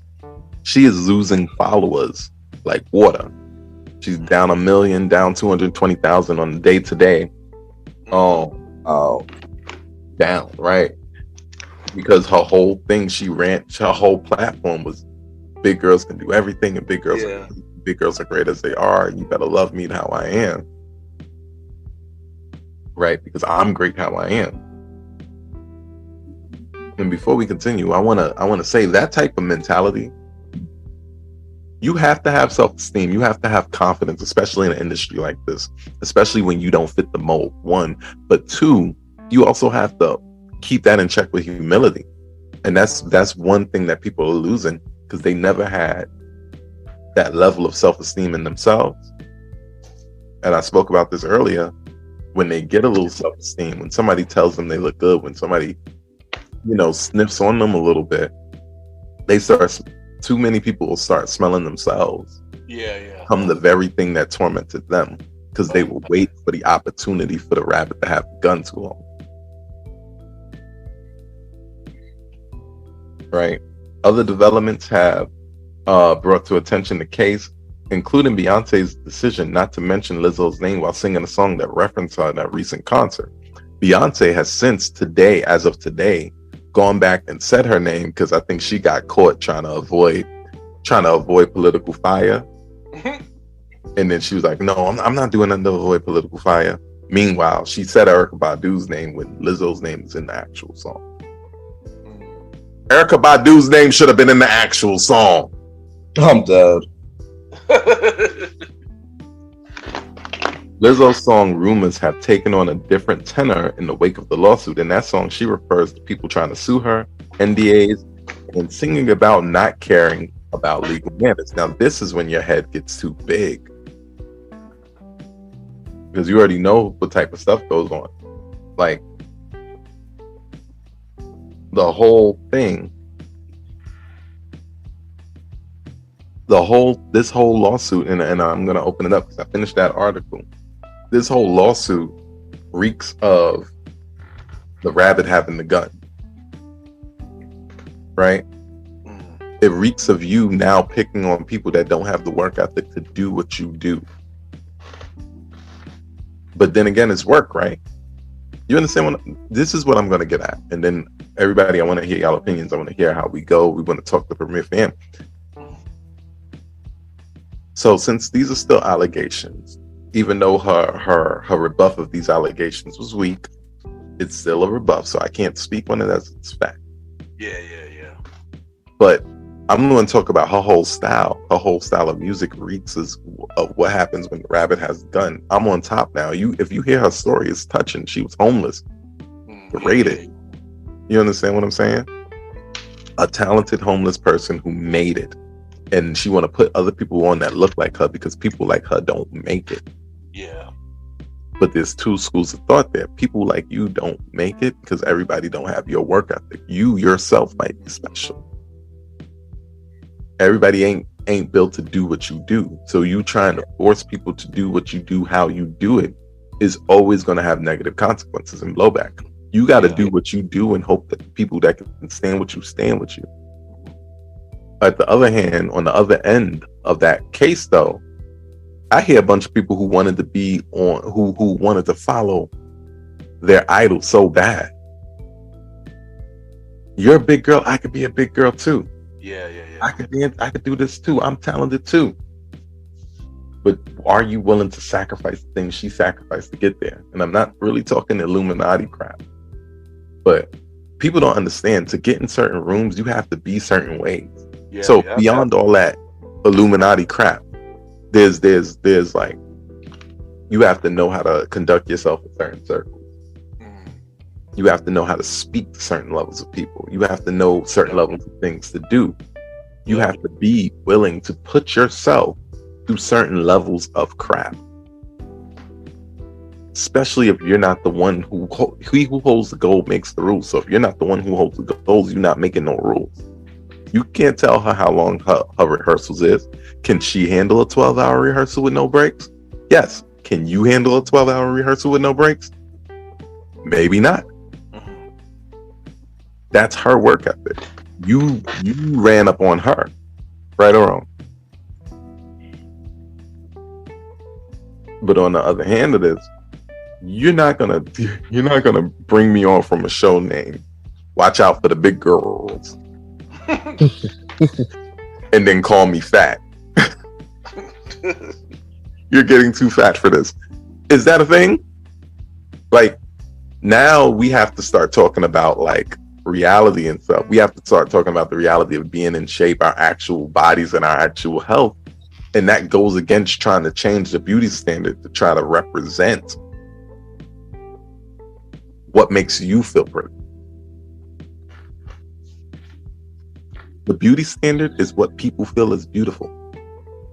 Beauty is in the eye of the beholder. If I behold you and I do not believe you're beautiful, well, damn, it sucks. Maybe the next nigga will. This fellas, tell me I'm wrong. Is there always a nigga from some shorty? Shocking, yeah. Unfortunately. Oh, Yeah. there's always a nigga willing to put some penis in somebody. Yeah. That's true. I've That's seen fact. some women with children, and I'm like, oh, Facts. shorty Do you look see the like baby pretty. father? Like, Right, The kids came out looking alright, so right. And that's not to put nobody down. That's to give you hope. There's somebody out there for you, but everybody can't be for you. If you know there's a general thing that people like, everybody can't be for you. Be for who you are for. But no, everybody's trying to make everybody everything for everybody. And it's not how it's supposed to work. Fella.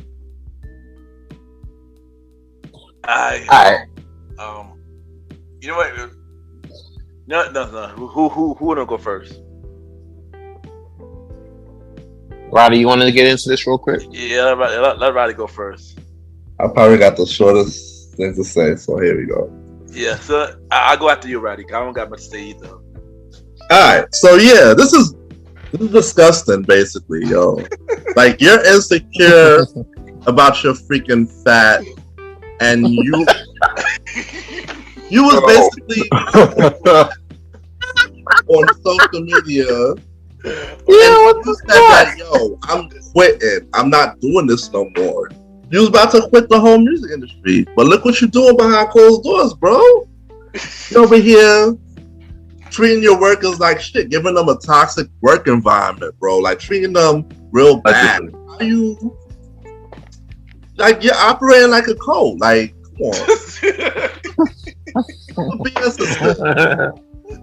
Yo, Over here telling them you gotta work as hard as they do. You go to an outing with them. You want them to participate in the outing. Like, no. You're over here forcing people to do what they don't want to do, and that's not right, bro. Facts. Really putting down people, Lizzo. And this is really bad. It's really bad coming out. Like, yo, like, these allegations, yo, is real. You know, I sat here and I listened to the Chief Reader, and I was like, wow. All this was going down, like, no, and like, you over here trying to show a certain image that you uplifting the fat girls, and now these fat girls don't even want to work with you, man. Like, come on, Roddy. I don't think you could say that like that. exactly. Yeah, Roddy. you want to rant, bro. Sorry. No, this episode already. Like, you. Yeah, what the fuck? To my Oh my listeners, I'm sorry for being. No. I mean, he ain't capping though, but he ain't wrong. Now, to be fair, you're not wrong, but shit. Oh my god. Yo. That's how you Hold on. Yo, Roddy was waiting for this moment, son. When it came to this. Yo, hold on. What Cardi is to me and what Lizzo is to Roddy. Wait. So Roddy, you've been waiting for Lizzo to fuck up? Yeah, bro. Yeah, Roddy been seeing this shit from jump. I ain't gonna hold you. He been said something was up with old girl. And people was like, oh no, she all for body positivity.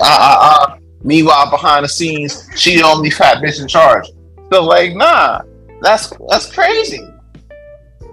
Like, nah, you can't be granted, I ain't gonna hold you. People got like bad bosses and shit. But come on, bro. Yeah. Like, at the same time, you know, that's a whole shit. But Roddy, continue. Roddy, you got more, or that's it? A little bit more. He ain't done yet. sorry, Unload the clip, bro. Sorry to Really show. alone and simple on this one. Oh, shit. Yeah, like, I would like to say, you know, this is really crazy going out there. Like, everything you stand for and everything, it's like you're putting on a mask, and like everything's coming out. The secrets behind closed door. You know, your people don't want to work with you and whatnot. Like, people praise you, and now you're getting this backlash. And you was very upset when they was making fun of you on the internet a few weeks ago, and you was about to quit music entirely. So now how you feel? Like, this is crazy, and you're getting exposed. That's all I gotta say about this, man. I'm done. Yeah. Well, first thing first, Roddy. G Louise, G Louise. I don't know how to follow that up. In Roddy's defense, you go on a show named Watch Out for the Big Girls. Go on a tour hosted by Big Girls touring me. Oh, if somebody calls you fat girl, I don't know if you could. I don't know if you could be mad. Alright, but what I gotta say about this whole situation is geez, wait, this is I go. Be weak. Me too. Alright, so what I gotta say is I mean, I ain't gonna hold you. I do like Lizzo music, so I'm gonna say that. But if this situation is true, yeah, this is a really, really, really bad about look to for cancel. her. Yeah, basically, yeah, this is a really bad look for her, and it's not cool. It really is disgusting. It's true, you know. I'm gonna wait until more things come out, but yeah, this is really bad on her. And also, when Roddy said she's doing one thing in the public and nothing behind the back, that given narcissistic, because she is a narcissistic. If that's the case, you know. So yeah. Not even know that. You know what she is? Yeah. She's a hypocrite and a charlatan. Yeah, but not for real. She don't seem like the person who would do that, but at the same time, you just never know with people. Like Roddy said, she coming, like, she show you one thing in public and do other things behind the back. And I ain't gonna hold you. The people that put up things about her, they seem like they're telling the truth. But of course, I'm aware two more things come out. But yeah, this is disgusting. This is true. I'm not gonna hold you. It's disgusting. I've been waiting for this too, just like Roddy. Because I don't know if y'all know, and I spoke about this earlier. I got canceled for fat shaming. And I was wrong, yeah, sure. But I was swiftly, disagreed with when it came to, a lot of this type of content. You feel me? So to see this come out, it's refreshing. It's probably refreshing. Not refreshing. It's refreshing. Right? It's not. All right. Oh gosh. Nah, because I ain't gonna hold you. You gotta pick your words right when this one's there. You gotta watch what you No, fuck all that. It's time to cook the bacon grease. Let's go get it. Like, listen. People, I get it before. Like I said before, people gotta sometimes people come across like horrible bosses. There actually was a movie entitled Horrible Bosses that had a similar situation like this. You feel me? Mind you, it was a 2-part. It had part 1 and part 2. Yeah, it was so good they made a sequel. You know what I'm saying? So basically, people do go for horrible bosses. You know what I'm saying? And that's the thing. That's the thing in life. You don't see Steve Jobs going through this type of stuff because that's the type of brand. That's the type of aura he gives off. He's going to want things set in the way of his vision. Same thing with Kanye. He's more or less like a perfectionist of his vision. You can't really if you're going to try to recreate his vision, you got to recreate it to a T. And if it's like a slightly bit off, he's not going to want to fuck with you because you can't get his vision right. You feel me? Right. We don't shame. I don't want to say shame, but we don't criticize those guys for their, for their way of delegating and being that boss, right? And we don't because that's part of their brand, right? They're going to be hard on people that they're working with because there's a vision that they want to achieve that only they can see. You feel me? And you got to make it out just like that. Lizzo's brand, what's her brand? Oh, everybody loves everybody. We got to give big girls room to do the things that they want to do. And you know what I'm saying? You gotta give support. So much so, you got the same ladies that's right now suing, came out with a video trying to get on the next tour. Like, it was all over YouTube. You know what I'm saying? Yeah, One of those, their audition tapes. yeah. You see the audition tape, they bigging up Lizzo. I saw you and I saw myself in you. Oh my God, I want to, be like you. You know what I'm saying? You see all of that. And then now you get there and it's not all cracked up to be. That's why you don't meet your heroes. I completely agree with that. Yeah, I agree with that too. Yeah. You know what I'm saying? Because what you see there, it's just like dating. You see in somebody for the first few times, oh, it's your you're not meeting them, it's your representative. It's the person they want you to see. Not the person that they actually are that you're going to end up seeing three to 6 months later. Mm-hmm. You know what I'm saying? So when they met, and see, they were looking at it in rose-colored glasses, but the reality was much more, was much more shocking to believe. You know what I'm saying? Like, how do you go from we repping big girls, and if you don't like big girls, you're insecure with yourself, till you go backstage and be like, oh, you gotta lose some weight. You serious? Lizzo telling you gotta lose some weight. I can't write the shit like that. You feel me? Like, come on, bro. That shit sound crazy as fuck. So when you look at it, at a certain point, and you kind of gotta exactly. It's crazy. Yeah, but the worst part about this whole thing is that even though the dancers are suing and they potentially may be able to win this case, let's be real, they might never get another gig like this ever again. Because you gotta think about it like this too. Lizzo was the only one putting on big girls for dancers. You see J-Lo dancers, you see Bad Bunny dancers, you see Beyonce dancers. Bad Bunny. You see Beyonce dancers. All of them don't look like Lizzo dancers. Yeah.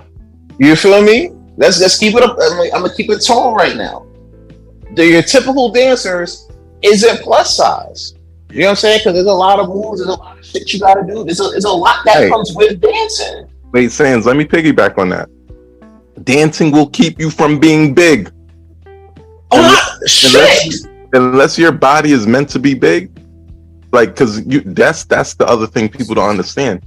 Yeah. Sometimes you are meant to be big. Sometimes you're meant to be small. Your body's gonna be able to handle whatever you are. But if you're big and you're not really meant to be big, you will never be able to perform at the level of a Lizzo, or name somebody else big that can do amazing shit. Like, remember Umaga? He'd come off the top rope, do all type of stuff. Oh yeah. Type of stuff like that. Like those people. Oh, like Keith Lee. Keith. But bro, look at who y'all naming though. Look at who y'all naming. Wrestlers. Not singers, not dance, rest. Bro, you named Umaga. Umaga died like 10 years ago.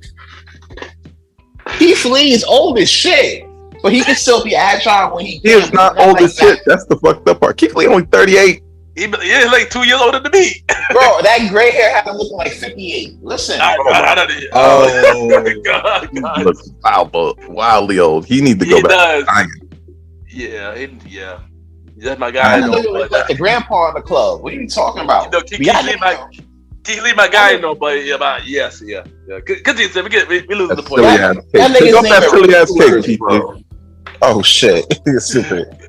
Continue, we losing the point. Continue, Sam. Continue. All right. So yeah, like y'all ain't even wrestlers, bro. Like that's the thing. You're not seeing a lot of lanes out here. No, you know what I'm saying? Yeah, I really don't. I don't really see that much dances little size. I'm not gonna front.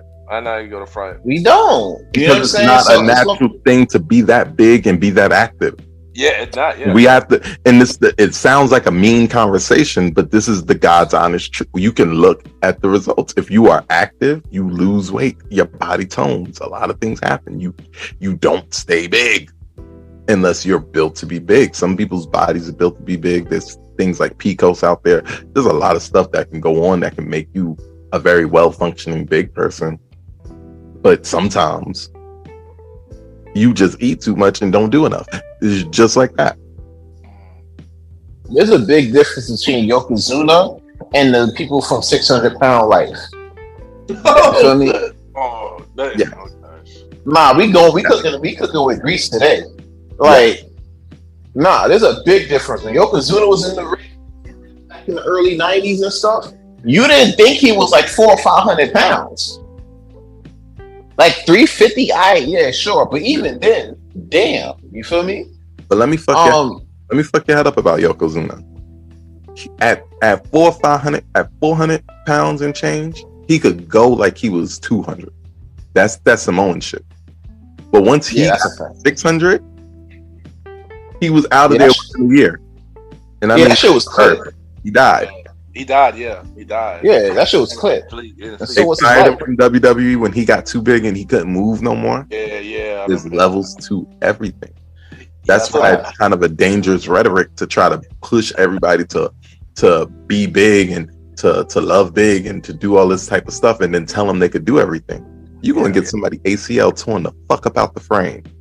Exactly. Out the frame. End up like Kobe back in like 2014, still trying to win a chip, but that ACL still was kind of holding him back. Mm-hmm. You feel me? Like, and once again, look at the comparisons. We just compare Yokozuna to people for 600 Pound Life, right? Once again, dead wrestlers who was really big. I'm not trying to be the bully treatment, but let's be real. People don't live a long lifespan like that, bro. Don't. And the worst part is, look at the community that they're pushing it on. They're pushing it on our community, a community already plagued by high blood pressure, a community already plagued by diabetes, a community already plagued deeply by obesity, a community plagued by a lot of health conditions that are stemmed in the things we eat and the lifestyles we live, the sedentary lifestyles that we live. It's like, I get it, right? Because I'm not advocating for nobody to be walking up to nobody in the street disrespecting them over their size or anything that they don't like because you don't fucking know me, right? But once you start trying to force people to be in your special little bubble, you're going to see that people can't handle it because your whole vision for the world, your vision for the world often is too small. It's too myopic to be an actual vision for the world. You understand what I'm saying? Because everybody is different, but there are things that you can do that everybody can't do. And there are things that you cannot do that other people can do. Right? Lizzo learned that she could be a confident big girl. She could do whatever the fuck she wants on her Instagram. Thirsty niggas gonna be up under there like, oh my God, let me stick my face in your butt. Ooh. Right? Nah, they really be in there. It really is. Look at Lizzo's comments. These niggas are stuff. But and you know what's the crazy part about this whole shit though? She won't date a fat nigga. She will not date a fat. Look at the dude. Look at this lineup real quick. Chris Evans, right? Mm-hmm. Carl Anthony Towns, right? I believe Chadwick Boseman was in there before he passed. Mm-hmm. Right? Mm-hmm. Her current dude, Mike Evans, who's slightly not as in shape as your Captain America or your Minnesota Timberwolves number 3 guy. You feel me? But he's not a big dude. He's really not a big dude. So you want people to be body positive, right? But you won't date big dudes. And here's the thing about that, bro. You know why she won't date big dudes? Because when you in the bed or whatever, it be flapping and shit. And you get all that sweat going on, all that bacon grease and shit going on. No, not the bacon grease. No, you know why she won't date big dudes? It's real simple. She's not attracted to them. So even somebody who's going out here spouting how you should do like this and like that, as part of that group of people who's going to jump on you every time you say you don't like something, right? She has a preference that she don't like. You know that's a big thing with big girls. Big girls like big niggas. You never see two big people as a couple. They got big One together. time. They got big together. They the big one, the big one, whoever was the big one, is not going out to find another big person. They don't like that because they also don't like themselves a little bit. That is true. The insecurity Is deeply insecure. You understand what I'm saying? Somebody like Lizzo, you see the men that she goes after, that the men that she harasses on these stages, and yes, that's obvious harassment. Telling Drake she gonna it's a joke, haha, but ain't some of these jokes actually put up for sexual harassment? We gonna talk. Some of the things that she was talking about wanting to do damn near will constitute murder.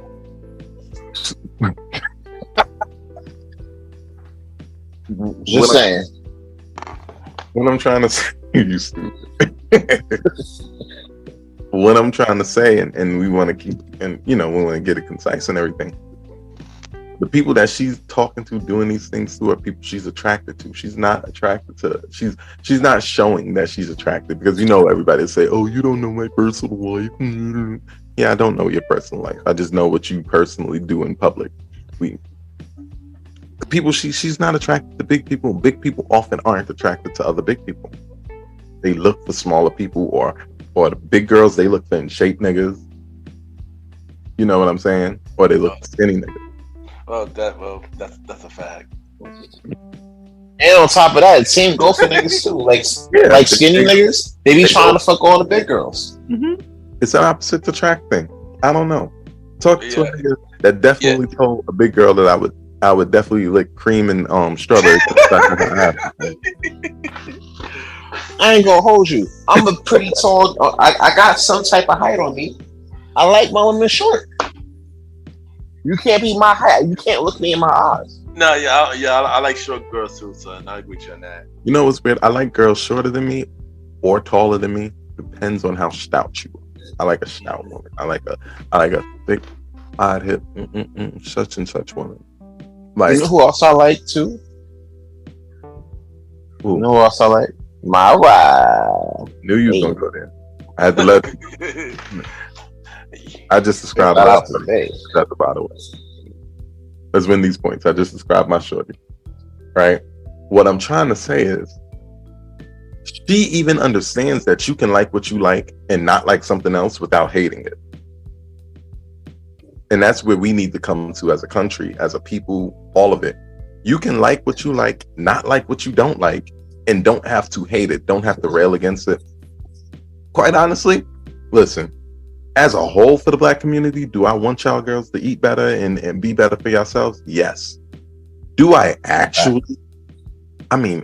give a fuck about things I can't change? No, I don't. I'm going to do my part. I'm going to lead the lifestyle I'm supposed to lead. I'm going to try to keep myself in the shape I feel like I should be in. I'm not going to tell you how to live your life. Nobody should ever be telling you how to live your life. Maybe some slight suggestions. Hey, your cholesterol's kind of high. Gotta walk more. I have to walk more. Whatever. But after that, if you say no, I like myself the way I am, I'm leaving you alone. I like you the way you are too. Now, don't come to me when you have consequences from liking yourself the way you are, because I'm not going to deal with that either. But if you tell me you like yourself the way you are, cool. I like it. I love it. Right? But at the end of the day, this whole Lizzo thing just brings out the fact that too many people are trying to force people into groupthink. And I need y'all to sit back and think about why they would try to force y'all into this groupthink. That shit is dangerous. If this whole thing with Lizzo comes out and they find some hard down proof that she's out here body shaming people, firing people, making nasty comments, basically creating the environment that probably would have made her life hell in a retail environment, just because she was a big girl, a big Black woman, right? If it comes out she's doing that, that means y'all basically followed and paid somebody to play in y'all face. Y'all quoted her song, I learned her things, and all she was doing was playing in y'all face, just like Trump played in everybody's face in 2016 and played in our face until he took over the goddamn country. I need y'all to understand this. Y'all let too many of these charlatans and these hypocrites win. This way, the conversations around these subjects, which should definitely be more balanced, more even, more chill than they're being had, less radical. You're letting these people direct the conversations because they're going to turn around and ask you for some money to say the conversation louder. You're going to give them this money one way, shape, form, or another. And now they become the person, they become the voice of this thing. Now they can command your money. You understand what I'm saying? Watch. I'll go back to what I said in my Out of the Sky. Watch who y'all follow. Because you could be eating bananas out of somebody's vagina. Or planting. That's fucked up, bro. And you know, there you go, y'all. And you know, I'm pretty sure we're gonna go back to the topic because this is pretty much just the beginning of it. So yeah, we'll probably go back to the topic down the line, and that is this episode of the Premier Boys Podcast. This is your boy Ken, aka Mr. Gentleman. Follow me on IG, Ken_Mr. Gentleman. I repeat, Ken, KEN _Mr. MR Gentleman, GENTLEMAN. Mr. Gentleman Lifestyle Podcast.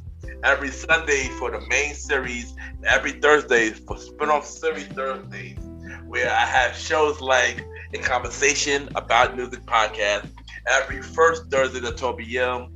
Date Night Talk Podcast with myself and Miss Vanna B. Every second and third Thursdays at 12 p.m. And the Old School Show with myself and the star Roddy Ride every fourth Thursday at 12 p.m.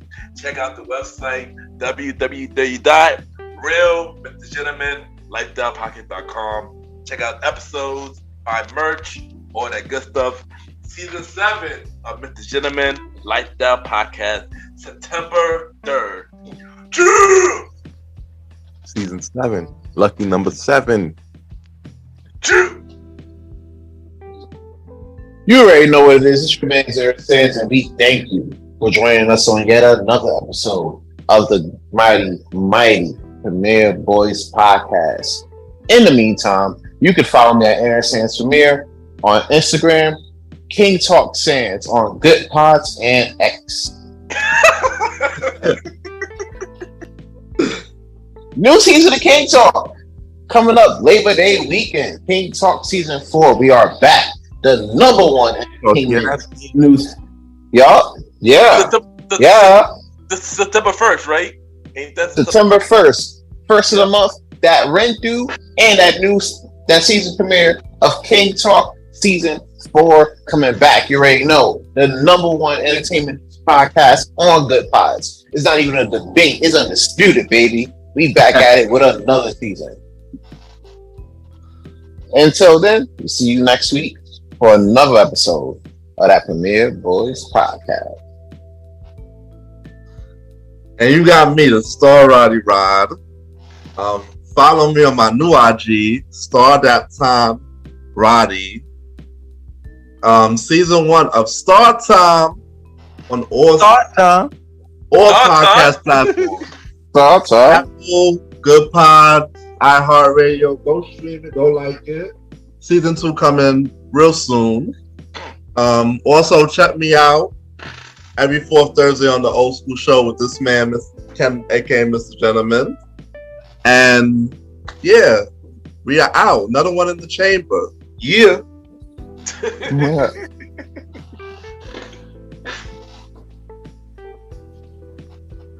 Done stepped on my whole thing. Can I get it clean, please? Long live the chief. Yes. They call me the chief. They call me Malimal, and you can also Google that and find me on everything. They call me Malimal. You're gonna find my IG. You're gonna find my. Is it not Twitter no more? Is it really just X? X. Elon, this isn't clever. Leave my fucking Twitter alone. It's done updated. It's black now. It was blue. Either way, that's my rant about that done. Either way, I want y'all to follow me, Premier Fam, because we be on these social medias. We talk to y'all. We're going to be responsive. We're going to be in the game because we want to know what you hear, what you feel about these topics. Everything that we say, we want to know. Did we overstep the line?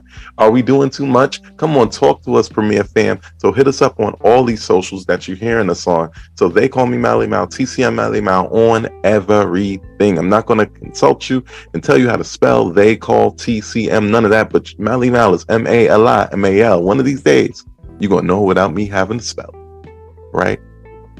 Hit us up. Talk to us. We want to know what you're talking about. Once again, new music is on its way. Once again, the new podcast is on its way. Listen, guys, I'm going to give y'all a little bit more information about what's going to be this podcast. This is the trilogy. This is a podcast for grown people that's hitting their 30s and trying to figure out the world, right? Hold on, that's the name? Trilogy? The trilogy. Trilogy, okay. Trilogy. Oh shit. Trilogy. Oh shit. On that third story. You talked to me about it. Right? Treyway. No, not. That's an attractive name, by the way, boy. Yeah, it is. So I like it. Fire, set of Thank fire. you so much. We're gonna be actually debuting this show in the fall 2023.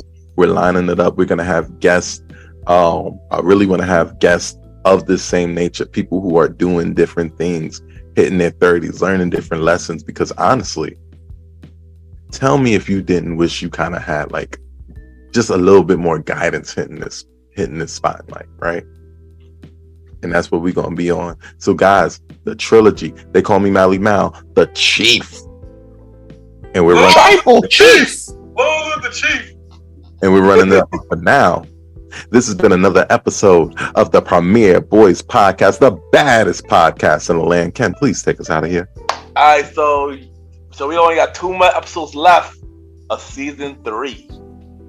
So yeah, and y'all going to season 4 real soon as well. Hopefully we don't get canceled by that. so yeah, No problem. So this is your boy Ken, aka Mr. Gentleman. And you already know this King Talk Stairs. Mr. Star Roddy Rod, we out of here. Long live the Chief. They call me Malimal. Until next time. And we are the Premier Boyz podcast. And we see you next week. Yeah. I like when he does that. Yeah. Yeah. Yeah.